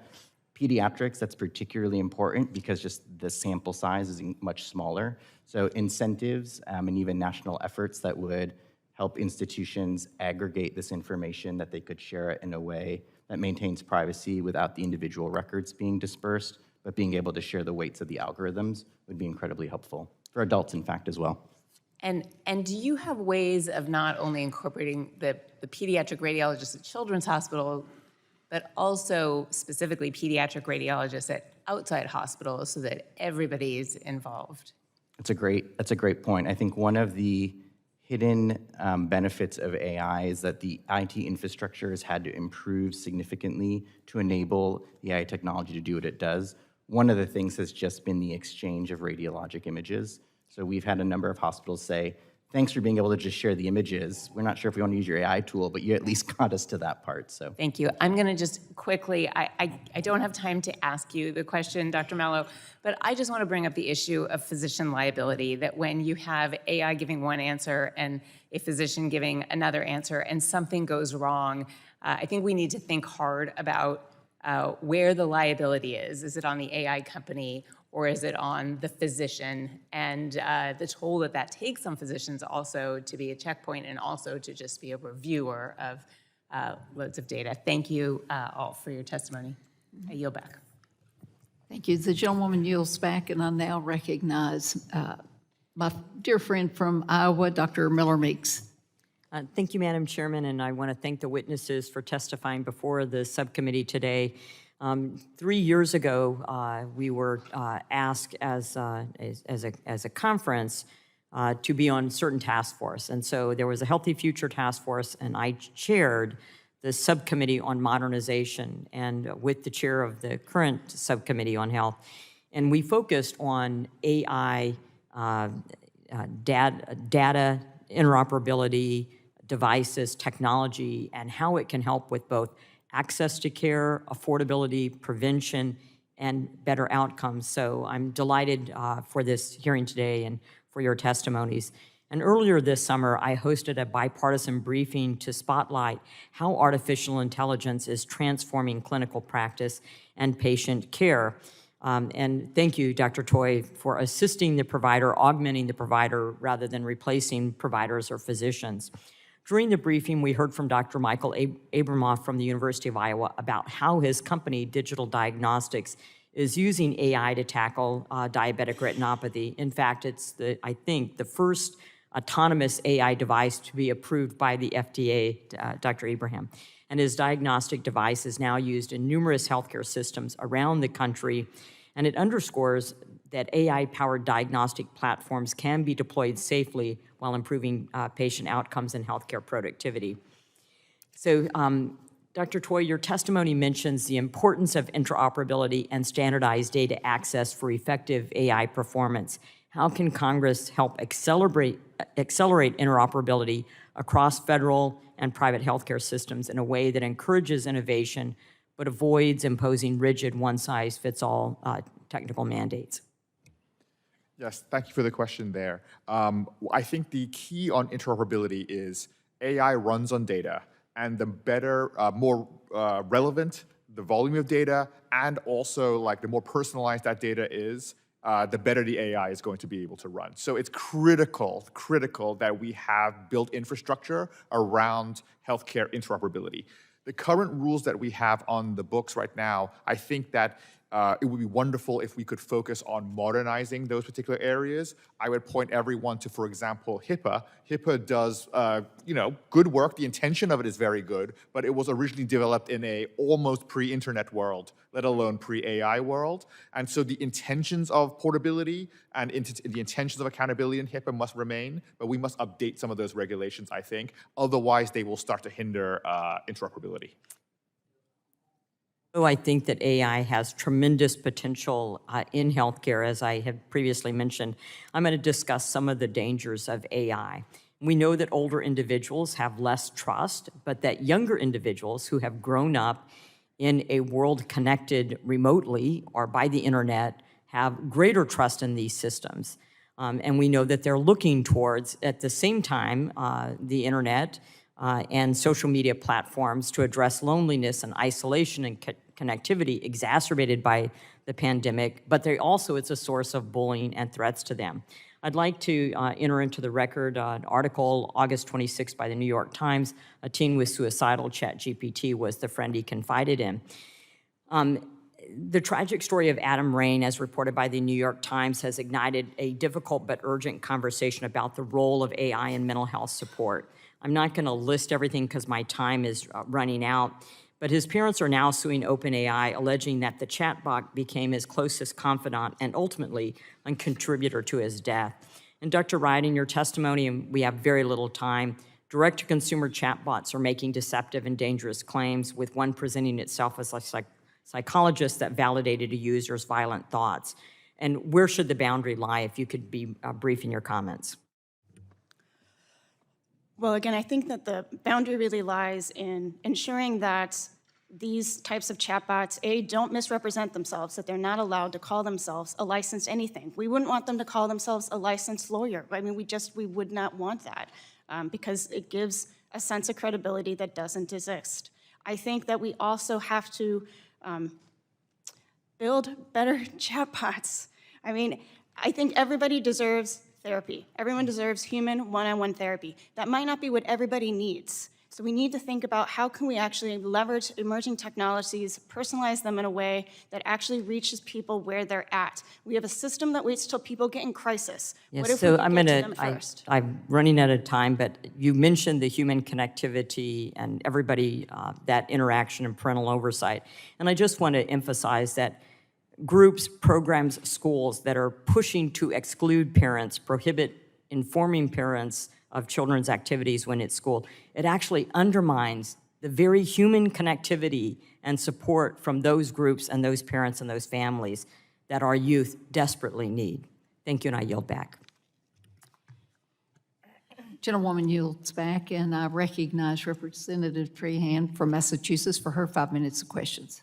I want to thank the chair and certainly the witnesses here today. In normal times, a hearing on artificial intelligence can be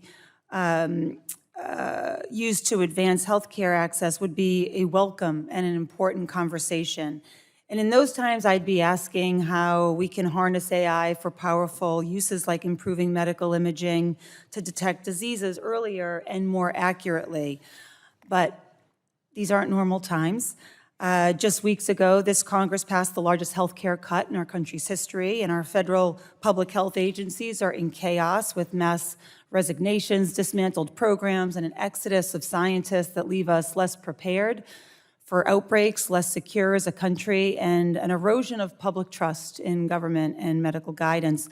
And as all of this unfolds, the Secretary of Health and Human Services is busy posting videos of himself drinking raw milk and competing in push-up contests.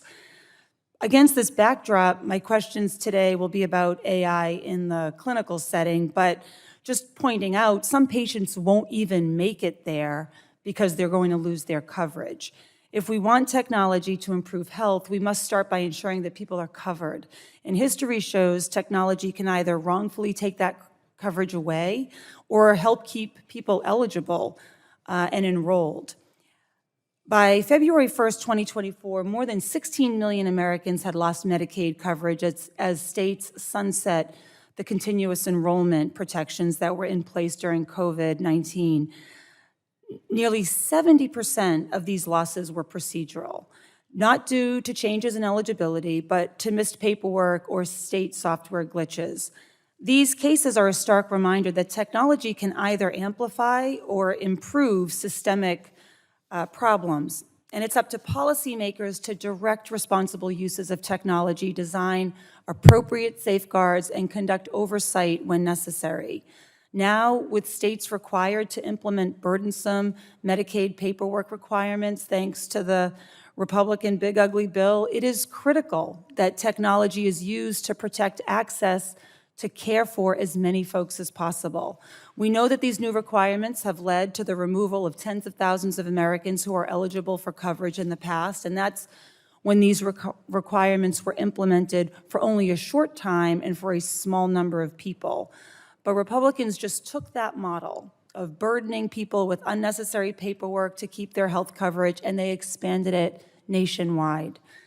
States must use every tool to keep eligible people covered and ensure that automation safeguards coverage rather than triggers wrongful terminations. In Tennessee and other states, automated eligibility systems have wrongfully cut Medicaid for thousands who were still eligible. TennCare Connect, which cost over $400 million, was meant to use income and health data to determine eligibility, but instead often misloaded data, assigned people to wrong households, and made incorrect determinations according to a federal court ruling. Dr. Mello, as we consider AI's role in health programs, what safeguards should be in place so that technology doesn't duplicate the procedural disenrollments we saw during the Medicaid unwinding? Thank you for the question. The kind of situation that you described is frankly inexcusable. That there would be failure on that large a scale really raises fundamental questions about the amount of testing that was done before that system was rolled out and who was watching.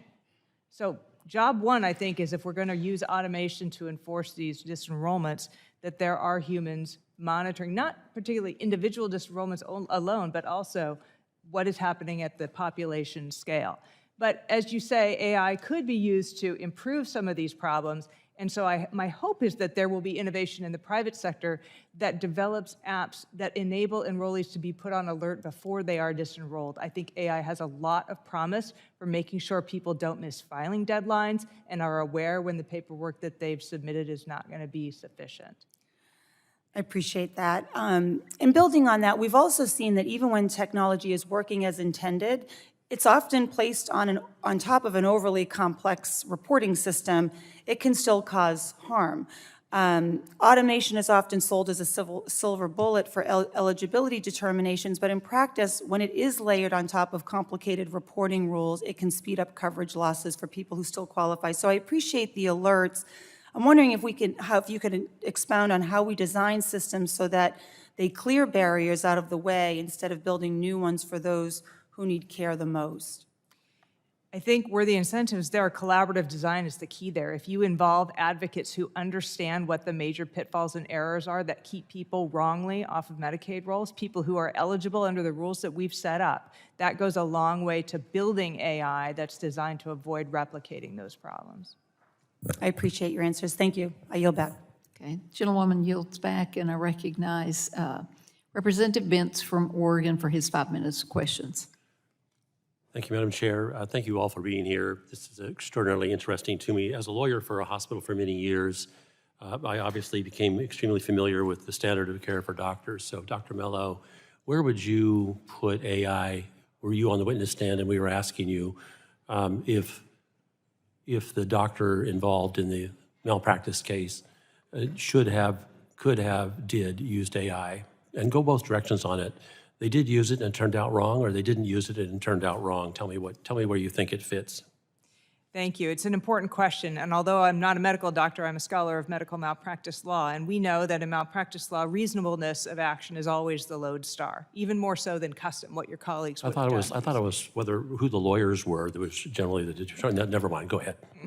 So the question is, when is it reasonable for a physician to depart? And the problem with being able to answer that question in a courtroom is that physicians are provided with so little information by the tool that enables them to understand whether its recommendation, which makes sense at a group level, applies well to this particular patient.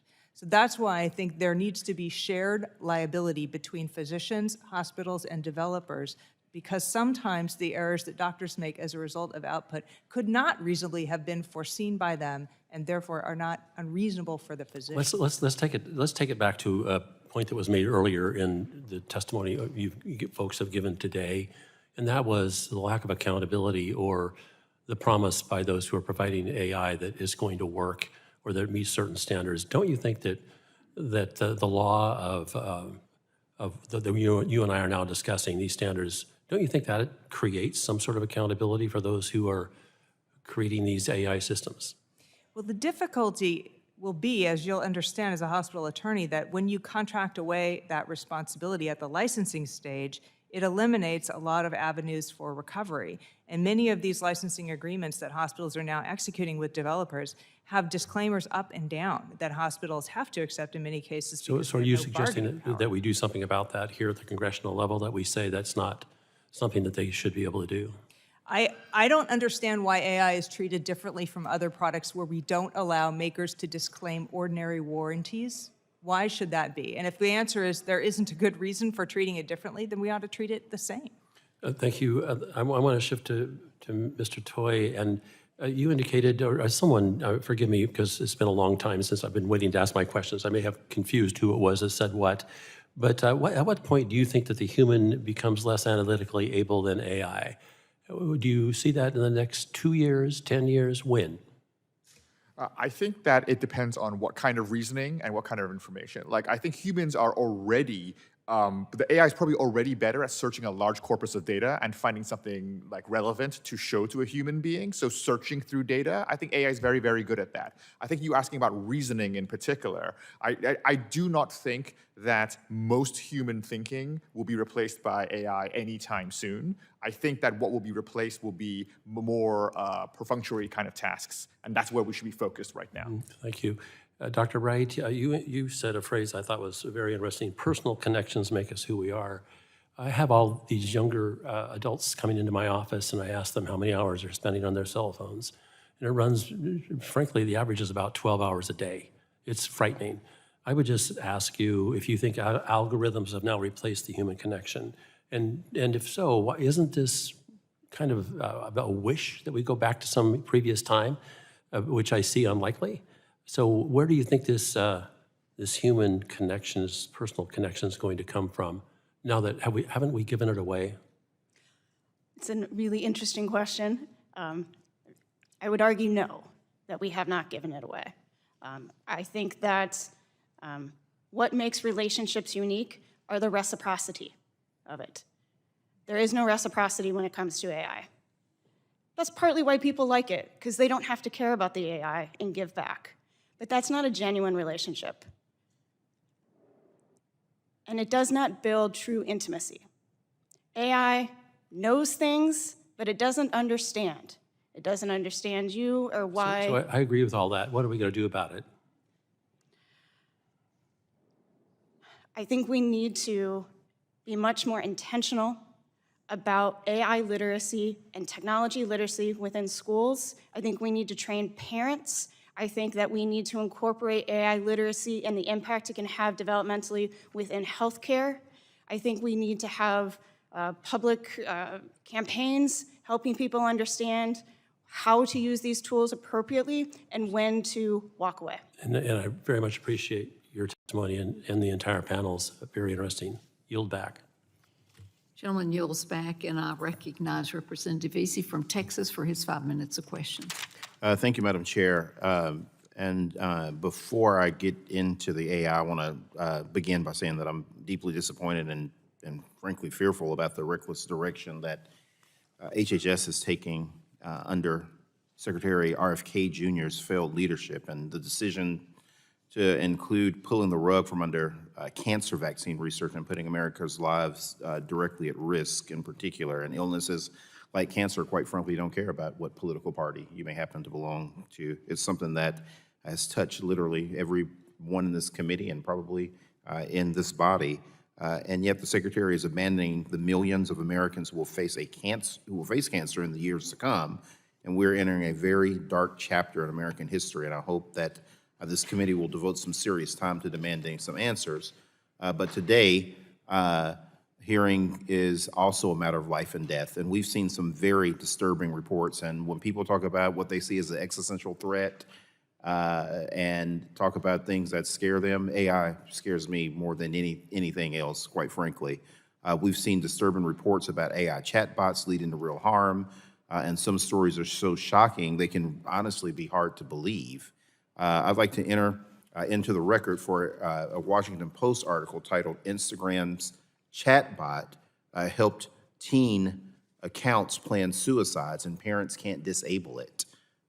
This article discusses Instagram's chatbot, Meta AI, that actually walked teens through how to kill themselves.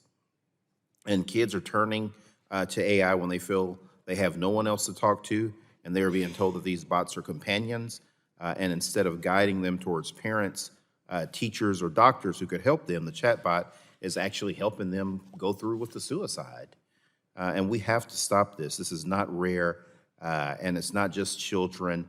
It's vulnerable adults who are at risk. And chatbots have reinforced paranoid delusions, validated dangerous thoughts, and in some cases contributed to self-harm or even violence. And we know that these tools, that there are millions of Americans already using them. On the other hand, as Dr. Wright described in her opening testimony, there are AI programs deceptively marketed as mental health providers, and some even masquerade as licensed psychologists, and they're racking up millions of conversations with people while handing out reckless, harmful advice to people in crisis. Again, this is deceptive and it's a danger, and it is a threat to public safety.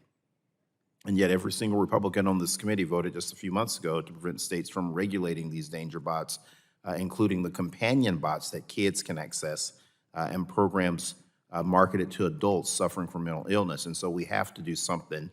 We should not be discouraging states from saving kids' lives. And Dr. Wright, in your testimony, you spoke about the danger of unregulated products giving harmful advice to people searching for help, and in some cases, treatment for their mental health. Why are children and adults in crisis, particularly those that are susceptible to harmful outputs of, why are children and adults in crisis particularly susceptible to the harmful outputs of AI chatbots? Thank you for the question. I think they're particularly vulnerable for a couple of reasons. One, adolescents and children are at a very different developmental stage. They're not have the life experiences to be able to listen to their gut and know when something seems off. And individuals in a vulnerable position who are in uncertainty want to seek out answers. And these chatbots are coded in a way to give them the answer that they want. They are unconditionally validating and reinforcing even harmful or unhealthy behaviors. And they tell you exactly what you want to hear over and over and over again. And so when people engage in these prolonged chats, so not a one-off chat, but hours and hours and hours, we know that the algorithms, A, lose accuracy and become less safe. So what we need to do is somehow disincentivize these companies from a user engagement business model, where they are incentivized to continue to program in an addictive way. They don't have to do that. There are ways to not code these things addictively so that they could be more helpful. But unless there's some regulation that's encouraging them to do that, I don't see them doing it on their own. Well, thank you very much. Thank you, Madam Chair. Yield back. We'll add your document to the record without objection. Thank you. Okay, I now recognize Mr. Langworthy from New York for his 5 minutes of questions. Thank you, Madam Chair. AI is no longer a theory about the future. It's already transforming the way we deliver care and how we diagnose disease and how we use data to improve outcomes. In my district in Western New York and in the rural southern tier, families are counting on a healthcare system that's more efficient, more affordable, and more responsive. AI-driven innovation and technology can help us meet those expectations by reducing administrative burdens, strengthening clinical decision-making, and unlocking discoveries that once took years in a matter of months. And with that, Mr. Toy, as you know, Medicare Advantage has been at the forefront of developing AI tools to streamline beneficiary enrollment, manage costs of care, and reduce administrative burdens. And as Medicare Advantage continues to grow both in New York and nationwide, more than half of New York's Medicare beneficiaries, about 2 million people, have chosen Medicare Advantage over fee-for-service Medicare. And for them, Medicare Advantage is Medicare. Mr. Toy, can you speak to how these innovations in AI are being used in Medicare Advantage and even Medicare more broadly by reducing administrative paperwork for providers and improving outcomes for patients? Absolutely. Thank you for the question. I think the advantage of the, no pun intended, the advantage of the Medicare Advantage model is that we can bring a lot of better outcomes. We can provide better data to doctors. We can actually provide better reimbursement to doctors as well. So a lot of the things we're discussing here at the committee are things that we can actually put into production right away, and we have put into production right away. So people in Medicare Advantage can go to a doctor. They can have a doctor use an AI tool safely, be trained on that AI tool, know that that AI tool is helping them with not with the diseases that they actually have in their own personal life, on the main diseases of aging, such as pulmonary disease, such as kidney disease, such as diabetes, and know that their doctor is being reimbursed by that MA plan for the time that they're using to use that AI tool, because that's something we can do. We must reimburse on the CMS schedule. We can also reimburse above the CMS schedule. And so we're already reimbursing primary care physicians above the regular Medicare rate for the extra time that they're taking to use an AI tool. So their doctors are using it, getting better outcomes, and being reimbursed better. Mr. Toy, how does Clover's use of AI inform your thinking on network design and delivering the best product that you can to seniors choosing to enroll in a Medicare Advantage plan?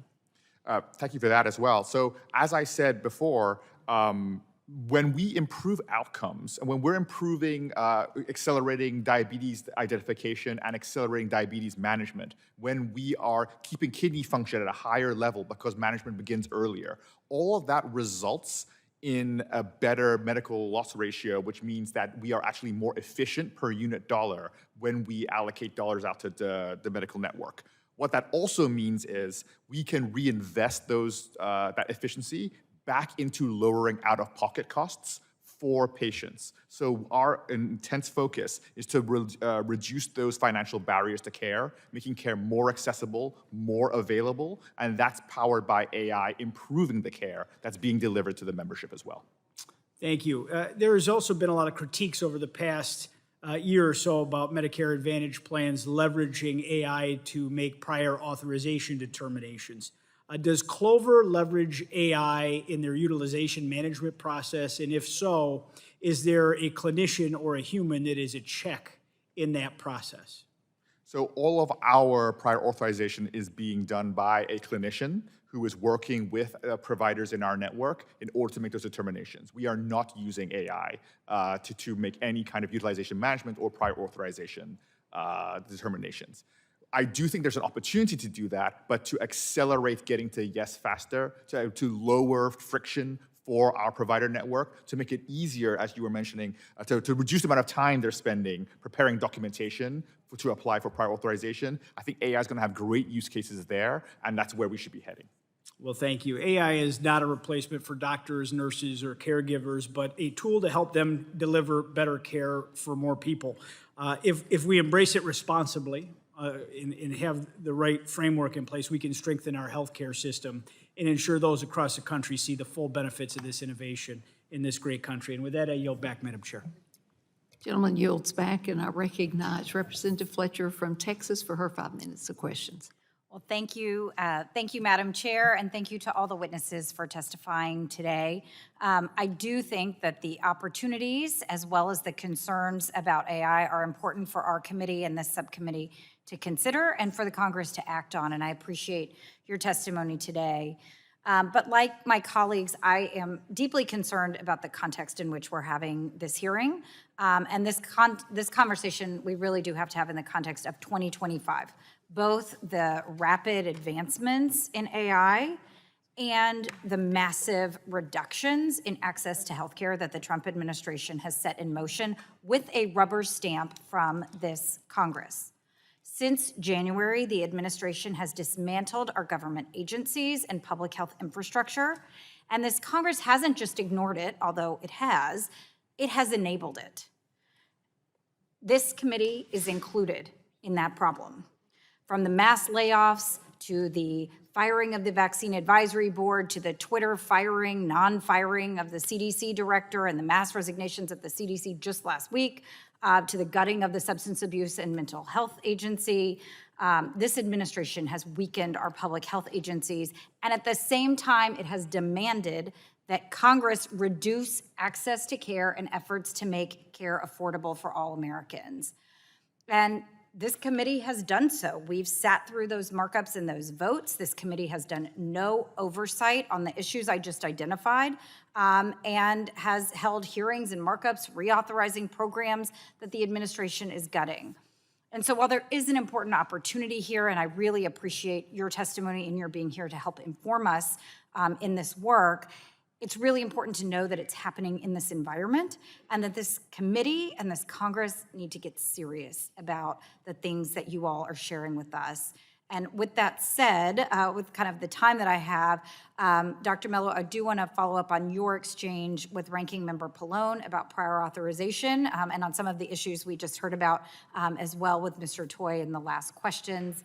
I represent a lot of physicians in Houston, Texas, and they and their patients tell me that prior authorization slows down access to appropriate care by forcing physicians to spend time, as we've heard about, and also just leading to wasted time, worse health outcomes. It's documented, and for years there's been bipartisan agreement, I think, in Congress that the Medicare Advantage prior authorization practices need to be reformed. We also heard about that from Dr. Joyce. And particularly when it comes to the use of AI to deny claims. And despite the consensus, as you all know, the Trump administration announced the CMS pilot program, the Wasteful and Inappropriate Service Reduction, WISER model, that implements prior authorization for a list of services for people enrolled in traditional Medicare in 6 states, including my home state of Texas, as well as Arizona, New Jersey, Ohio, Oklahoma, and Washington. And the way CMS plans on carrying out this pilot is to contract with companies that will use AI to determine whether a procedure will be covered. CMS has said that the ultimate decision-making authority will be a clinician, but it has also included financial incentives for these AI companies to reduce spending, and one way they can reduce spending is by denying care. And so they're going to receive a percentage of the savings from denying care to patients. And so instead of improving these prior authorization policies in Medicare Advantage that have been under scrutiny for years for denying critical medical care, the administration's really doubling down, as far as I can tell, and creating the same problems for the traditional Medicare program. And so, Dr. Mello, in your view, is current federal law sufficient to regulate the use of AI in prior authorization? No, it is not. Do you want to expand on that a little bit, on how and what specific things that we could do on this committee and in Congress with federal legislation to address and ensure that AI used in coverage determinations doesn't deny or delay medically necessary care. Well, I want to acknowledge that CMS did some very good work on the regs and the final rule for use of PA in Medicare Advantage plans. Much better. There are two gaps. One is that it specifies that there needs to be human review before a denial is issued. No one argues about that. Everybody does that. But the question of what does that mean? There are no standards for what that means. And in my opinion, when you present a human with a packaged up, predetermined denial, nicely curated with all the reasons, that human approaches the decision in a very different way than they would with a fresh pair of eyes in a non-curated file. So it should mean that human isn't primed by a computer to validate the AI decision. And the second gap is commercial plans. So aside people who are in employer-sponsored plans, commercial insurance plans who are non-Medicare, don't have any of these protections that Medicare Advantage plans do, and those plans have little or no reporting obligations, particularly for ERISA plans. So finding ways to penetrate the commercial market and understand what they are doing, where AI is being used to get to yes faster, and where it's problematic, that requires additional action. Great. Well, thank you so much. I've gone over my time. I have one more question for you. I'll submit for the record, and with that, I will yield back. Thank you. Gentlewoman yields back, and I recognize my good friend and other pharmacist in Congress, Representative Carter from Georgia, for his 5 minutes of questions. Well, thank you, and thank all of you for being here. Very interesting discussion. In case you're wondering why I'm at the top of the dais and at the bottom of the questions, I was 40 seconds late, so that explains that. But nevertheless, that's the rules, and we have to abide by them. Mr. Parker, thank you for being here. Haven't heard a lot from you, but I've got a lot of questions for you as a fellow pharmacist, and certainly want to know how AI can help us, particularly when it comes to patient compliance, and particularly when it comes to helping patients and making it easier for them, the process. Can you tell me how AI healthcare platforms can empower America's vast pharmacy providers, particularly our independent pharmacies, to serve patients? Sure. I mean, I think maybe helpful to talk through the patient journey at General Medicine in that context where, prior to a visit with a patient, we are able to collect their full historical medical record. You use AI to analyze that and figure out where they might have care gaps and recommendations a clinician can provide. But there's no reason that information couldn't also be presented to a pharmacist to help them identify similar levels of care gaps, vaccinations, other opportunities to help the patient improve their health. And I think, with General Medicine, the ambition is that we're able to empower providers, not just our providers, but providers in the community to provide that level of care. And I think it's a combination of robust access to medical records based on all the work that's been done here, coupled with the intelligence of AI. So obviously, we'd have to have the patient's permission to use those medical records, and that would go without saying. But can you see it? One of the things that I've seen over my years of practice in pharmacy is how insurance companies and third-party payers have really taken part. I can remember, and I'm telling my age here, but I can remember when everything was cash, and you just got the lowest price you could get if you were a consumer. But now it's so much of it depends on your insurance and what's covered and what's not covered. So I can see it helping in the sense that before you even go, you would before you even visit the pharmacy, you ought to know whether that this is covered or not by your insurance company. It's exactly how we think about it. So in reality, you should be able to see all of that information before you ever get to the pharmacy counter, both the insurance price, the lowest cash price, whether it requires a prior authorization. So as a consumer, you're not sitting there trying to wrestle through this at the pharmacy counter. I think one interesting anecdote from my previous experience building out the pharmacy business at Amazon is that by just showing them a clear insurance and cash price up front, half the time the consumer was choosing to use cash because it ended up being cheaper than their benefit. And I think you see a very similar dynamic across the medical benefit. I don't know the ratios specific to each category yet, but it really is empowering to the consumer to have that information up front and to be able to make an informed decision. And that's going to improve patient compliance. Yep. I can think of so many situations. One of my pharmacies, I had 3 pharmacies, but one of them was kind of in a rural area where people had to travel a long distance. And whenever they bring me a prescription and they want to get it filled and I have to tell them, I'm sorry, I got to call your doctor because I got to get a prior approval. A lot of times they never come back and get the medication. And so patient compliance, I would think, would increase tremendously with this as well. Yep, I totally agree. I mean, I think there's oftentimes in the Amazon experience where something was $14 and required a prior authorization. Like the amount of wasted energy that was going into that far exceeded the $14 cost that they could just pay out of pocket.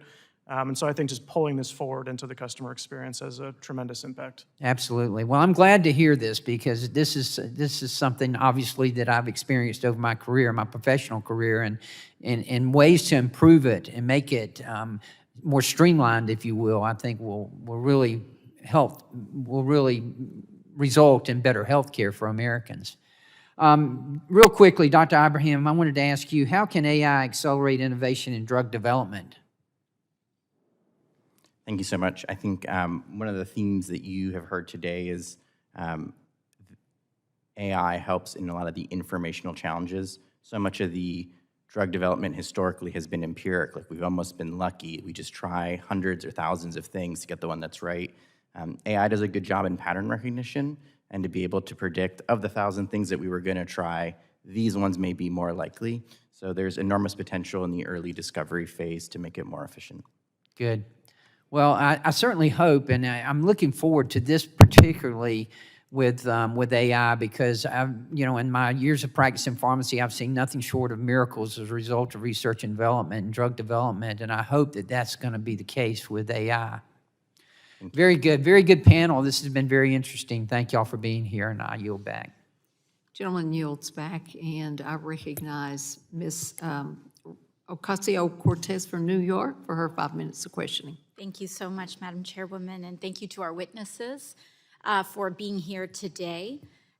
And I want to kind of dig into a topic that's come up several times over the course of this hearing, which is this area of prior authorization. Now, generally, I like to take a step back so that folks at home can kind of understand what it is exactly that we're talking about here.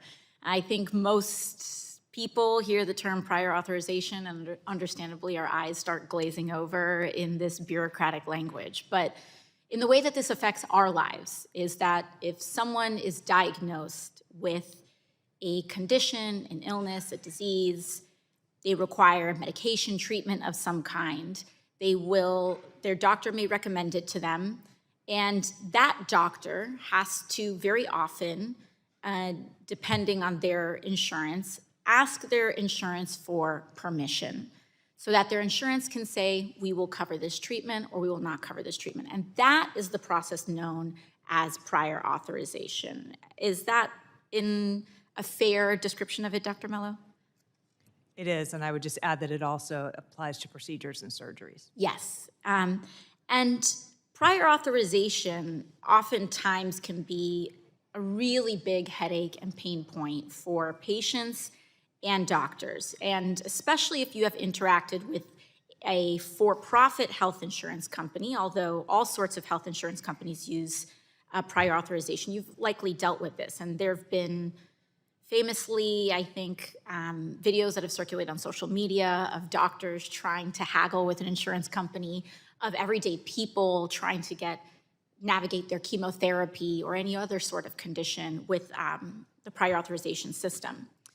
And if you have a Medicare Advantage plan, which is the for-profit version of Medicare, you've definitely dealt with prior authorization. In fact, in 2023, Medicare Advantage for-profit health insurers filed over 100 times more prior authorization requests than traditional Medicare. And Medicare Advantage plans also deny care to patients at significantly higher rates than normal. Medicare Advantage plans deny as much as 16 times the normal rate. Does this sound consistent with some of what you've seen, Dr. Mello? Yes, I believe that's what numerous reports have indicated. And this is all to restrict patient care because we have a profit margin to maintain. And many of those for-profit insurers use unregulated and unsupervised AI models to review prior authorization requests. And I think it's very important that people understand that this is happening, that AI is being rolled out in the industry so that when a doctor who has gone through 4 years of medical school in addition to their additional training say that a patient needs something and they submit a prior authorization request, many times an AI model may deny them that care to a human being who has gone through extensive medical training. Now, Mr. Toy, you've said earlier in this hearing that you are the CEO of Clover Health, but you've said in this hearing that Clover Health does not use AI in your company to implement prior authorizations, correct? Correct. But you have seen this happen in your industry. That is correct. And you disagree with this usage. Why? I disagree with it because it should always be a clinician who's making this decision. So I myself, as I said, I'm also a patient. I have had my own scans be denied through prior authorization. And I fortunately have the sophistication to navigate my own appeal, as you said, to get there. But that is not a reasonable thing for it to happen. And for a person that is diagnosed with a condition in which time is of the essence, and an AI model has denied a trained clinician the ability to provide them care, this could potentially threaten a person's life, correct? Absolutely. Timely care is critical in many cases. And so we are seeing certain healthcare companies, and on top of that, the Trump administration has planned to launch a new program to expand the use of AI in prior authorizations known as WISER beyond Medicare Advantage and into regular Medicare recipients. Mr. Toy, it is not your company's plans to participate in the WISER program, correct? That's correct. We are not participating. And you have no plans to? And we have no plans to. Thank you very much, and I yield back my time. Thank you. Gentlewoman yields back, and I recognize my good friend from California, Representative Obernolte, for his 5 minutes of questions. Well, thank you very much, Madam Chair, and thank you to our panelists. I've really enjoyed this panel on one of my favorite topics. Mr. Parker, I want to start with you. I really enjoyed your testimony about the impact that AI is going to have on healthcare delivery. And indeed, it mirrors the findings that we made in the AI task force that I had the honor of chairing last year. When we issued our report in December, we had a whole chapter on healthcare because honestly, there isn't a segment of the economy in the United States that's going to be more dramatically impacted by AI than healthcare. One thing I wanted to ask about, though, is that you testified that as you see these startups come through, that the most promising of them right now are the ones that use the application of AI to bring down administrative costs. And that actually mirrors what we found in our task force report as well on healthcare. That's seemingly the low-hanging fruit that AI is going to bring first. But you have to admit that if you're the average American, that's a little disappointing, right? You know, we've been telling people for years how healthcare is how AI is going to aid in drug discovery, how it's going to aid in diagnosis, predictive diagnoses where there's pattern recognition, and talking about risks you didn't even know existed, tailored drug therapies that are tailored to your genome. You know, all of these things are what we've been promising people that AI is going to do, and we're coming now to them with it's going to reduce your administrative costs, and that's what we're doing with it right now. Should people be disappointed about that, or is this just the first of many things to come? Thank you for the question, and I think that is why we're spending all of our energy on improving the customer experience and using AI in ways that create real tangible value to the end patient. And I think I'm optimistic that those new experiences will help people be healthier, help them save money. And it's why our implementations are so pragmatic, right? I think everyone's always talked about how you can't get a price for anything in healthcare. So solving that using AI is a very useful utility for the consumer. I think similar with the care plans, enabling consumers to be able to manage their health, understand what they should be doing as next steps is, to me, what gets me up in the morning is helping patients realize the value of AI in their everyday life. It's not to diminish the value that would be created on the administrative side. I think that's low-hanging fruit. There's a lot of opportunity there. But I'm personally most excited about the potential to impact the end patient. Right. Well, let's not lose sight of that optimistic vision, because I fear that when we start talking about how we're using AI today to automate note-taking, to automate billing, that's going to distract away from what AI could do. Dr. Mello, I was really interested in your testimony. You were talking about how do we get Americans to trust the use of AI, especially in a domain as important to them as their healthcare. And you talked about a foundational trust deficit, which I very much agree with. That was one of our key findings, not just in healthcare, but over and over and over again as we did our task force hearings last year, was the fact that Americans really don't trust this new technology. And in some ways, they're right not to trust it because it is new. But another thing that you said that I'm not sure I agree with is that the solution to this is government certification. Standard settings, disclosure requirements, and I'm not sure, my understanding of why that trust deficit exists is because Americans don't have a very realistic view of what AI is and what it isn't, what it does and what it doesn't do, the way it works, and what the real risks of AI are. And I don't think that, short of educating them on those issues, that just telling them that, well, the government says it's safe and so you ought to trust it is going to do the trick. Would you agree with that, or would you disagree? I would, but to be clear, what I'm suggesting is that there be requirements that institutions do governance, because hospitals and physician practices, they're the ones that are best situated to understand their patients, their staff, and what can go wrong. I spend a lot of time interviewing patients as part of my work at Stanford, including patients who are very sophisticated about AI. They're part of a learning community. And the message I consistently get from them is, we expect you to be looking at this stuff, especially when policymakers turn to things like consent and disclosure requirements in lieu of requiring things that will actually keep them safe. Can the government do this directly? No. But does it need to provide additional incentives and nudges for organizations to do it?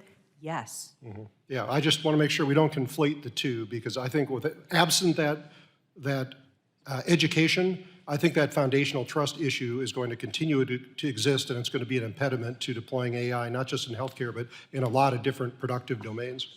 Anyway, I could talk about this all day. Thank you very much to our panelists. I've really enjoyed the hearing. I yield back. Gentleman yields back, and I recognize my good friend from Ohio, Representative Greg Landsman, for his 5 minutes of questions.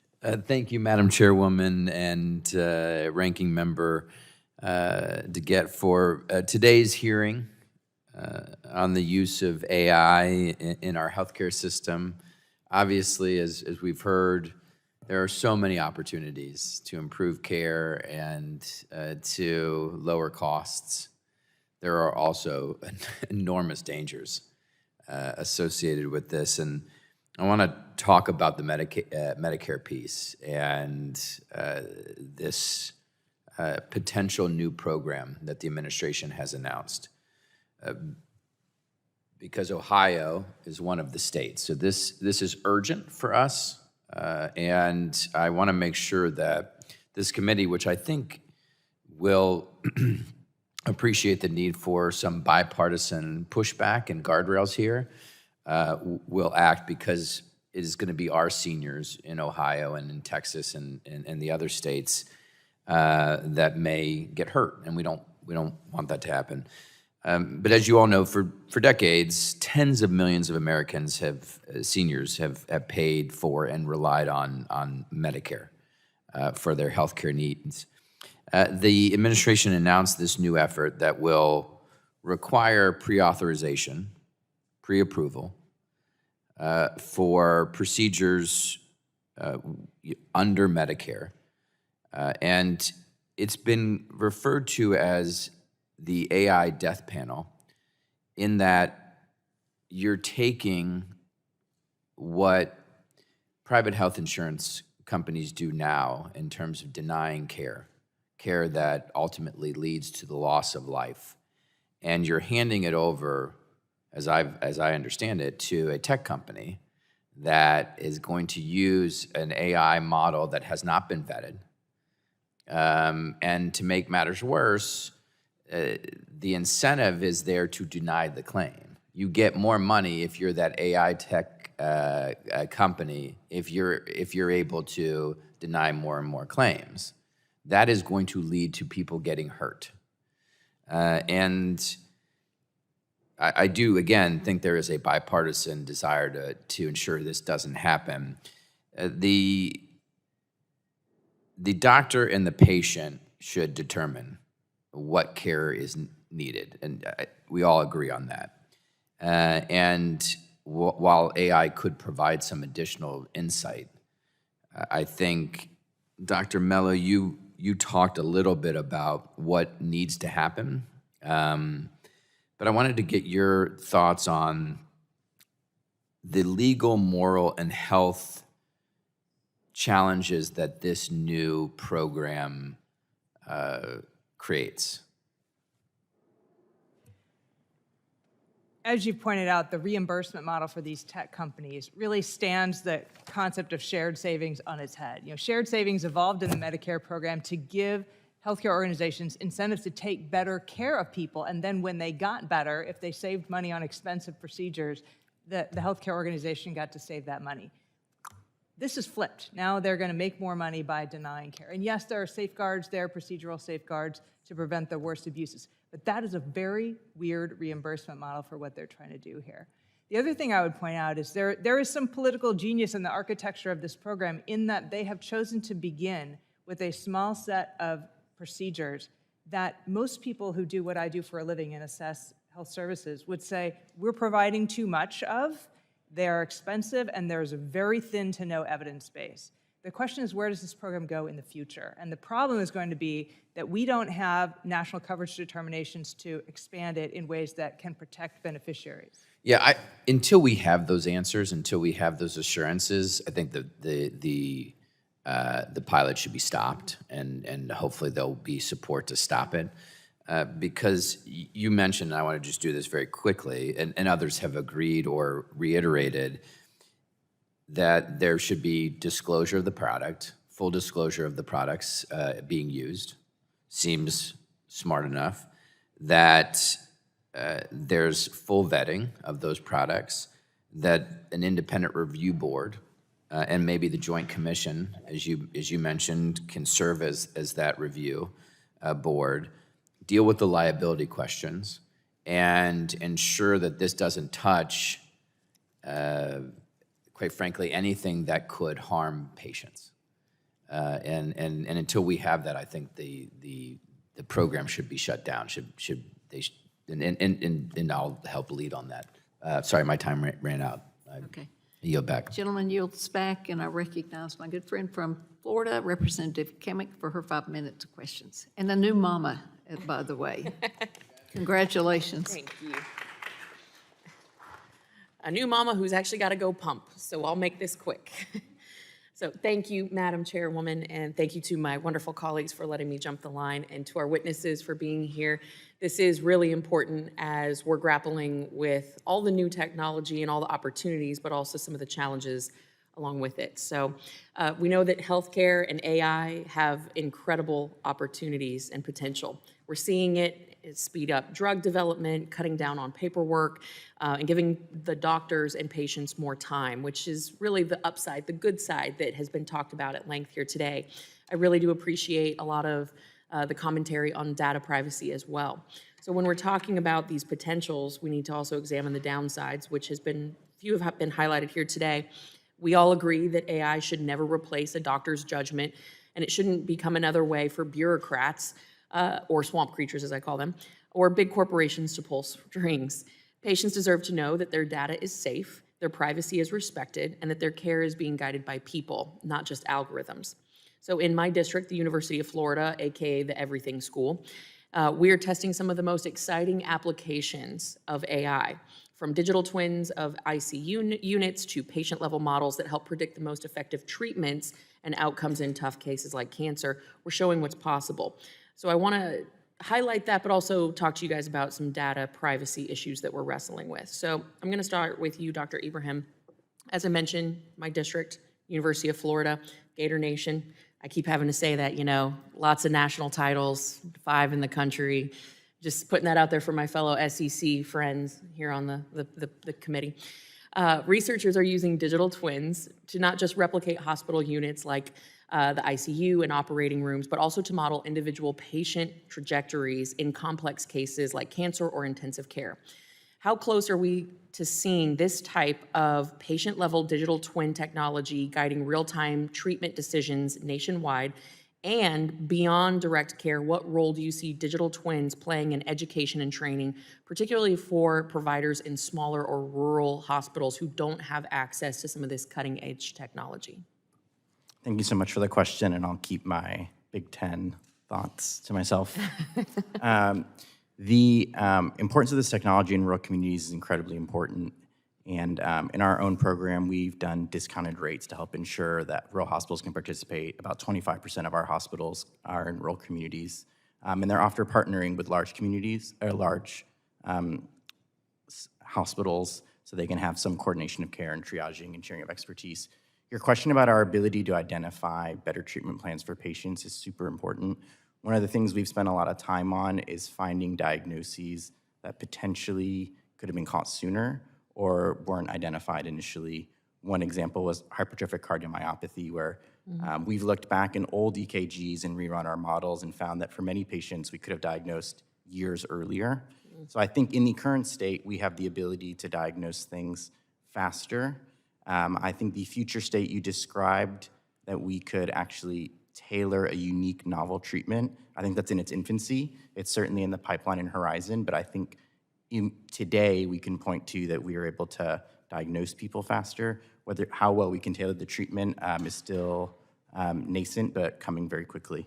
How soon do you expect the digital twin technology utilizing someone's medical history, their chart, their DNA, biometrics, how soon do you see that being regular and commonplace?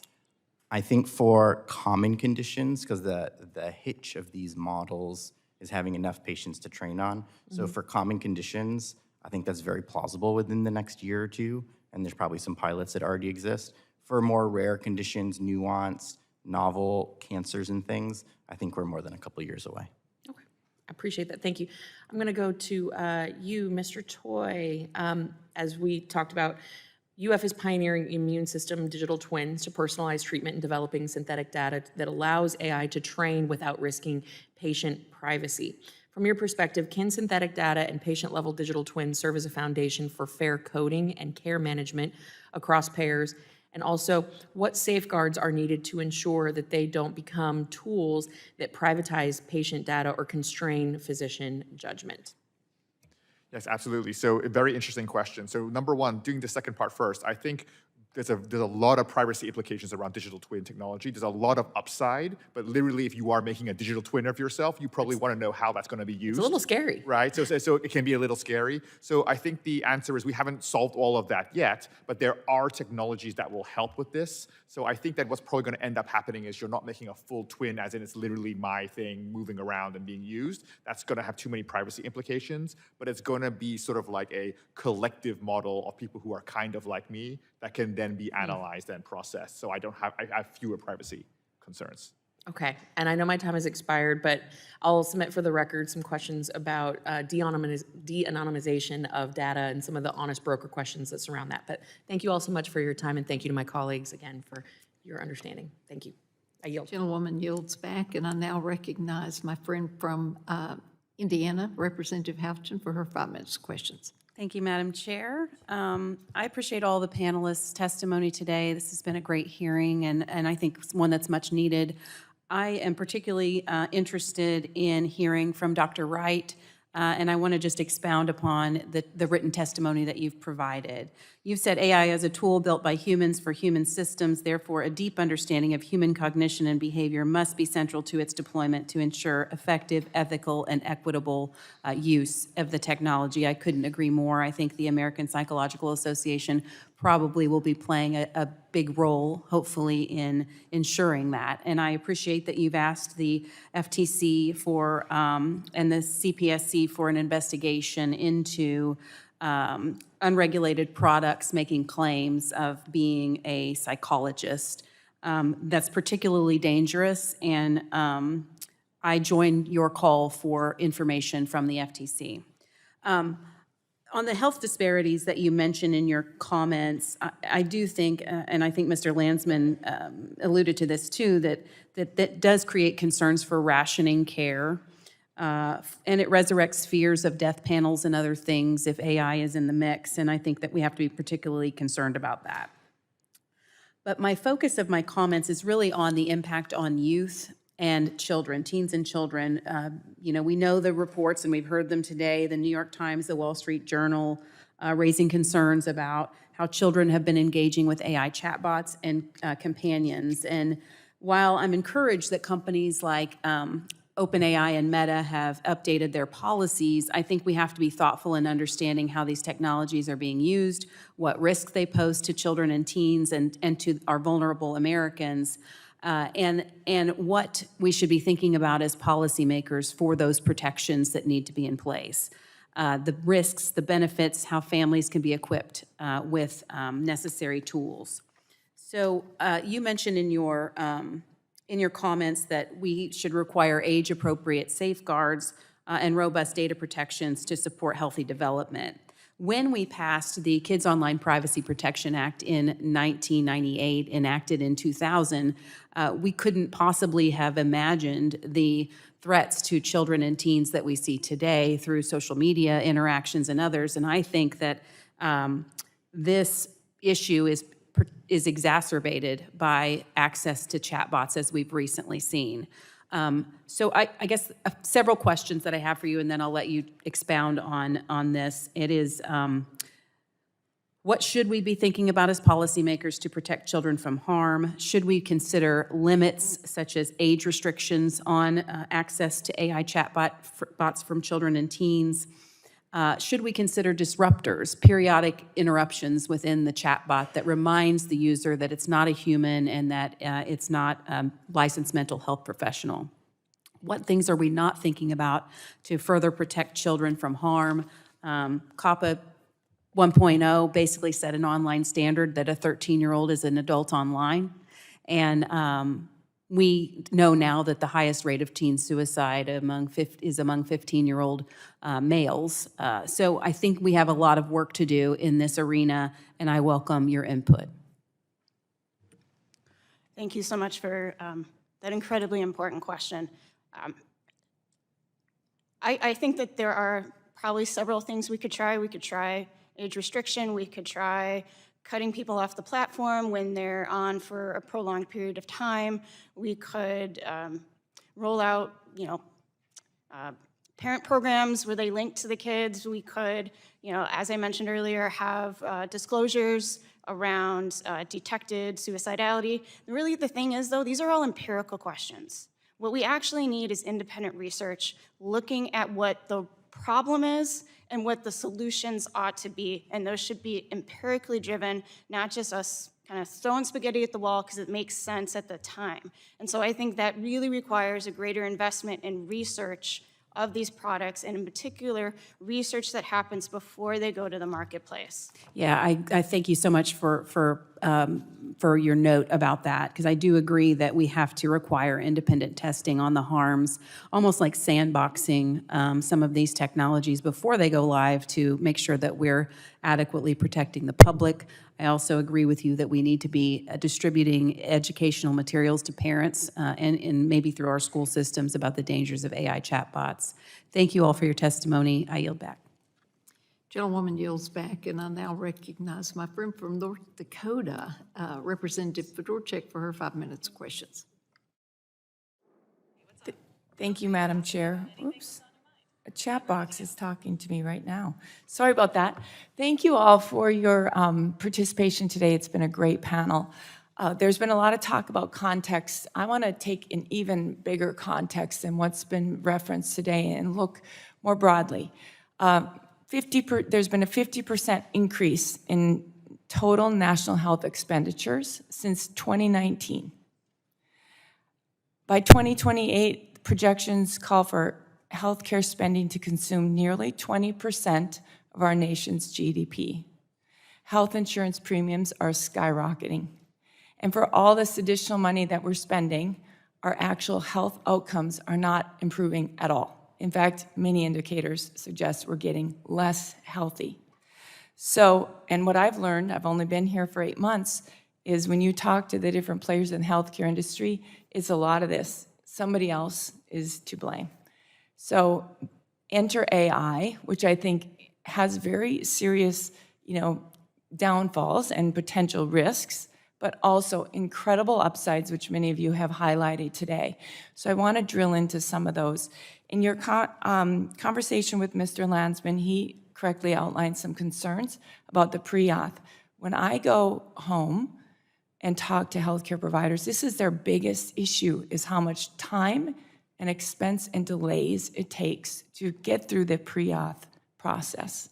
So how can we use AI and not just say AI is bad, it has to be, it has to only be human beings. How can we use AI and provide the right guidelines and parameters to protect against the death panels and these blanket, disapprovals, but use the best of it to help us improve the pre-auth situation so that patients get their care faster? And I'll turn that over to you, Mr. Parker and Mr. Toy.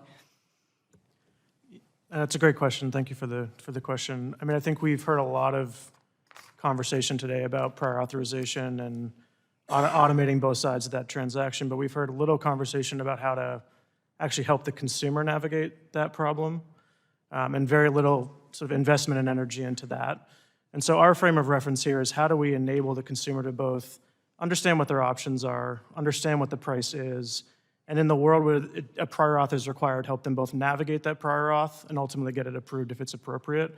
And I think if we can reorient a bunch of this energy into that experience, and oftentimes that might mean that there's a lower level of acuity, a lower level of care that's more appropriate, and the consumer might be happy to utilize that level of care. They just don't have any of that information. They don't really understand how to navigate any of this. And so we're super focused on how do you help the consumer figure out the right level of care, and in a world where that does require a prior auth, help them get that prior auth approved.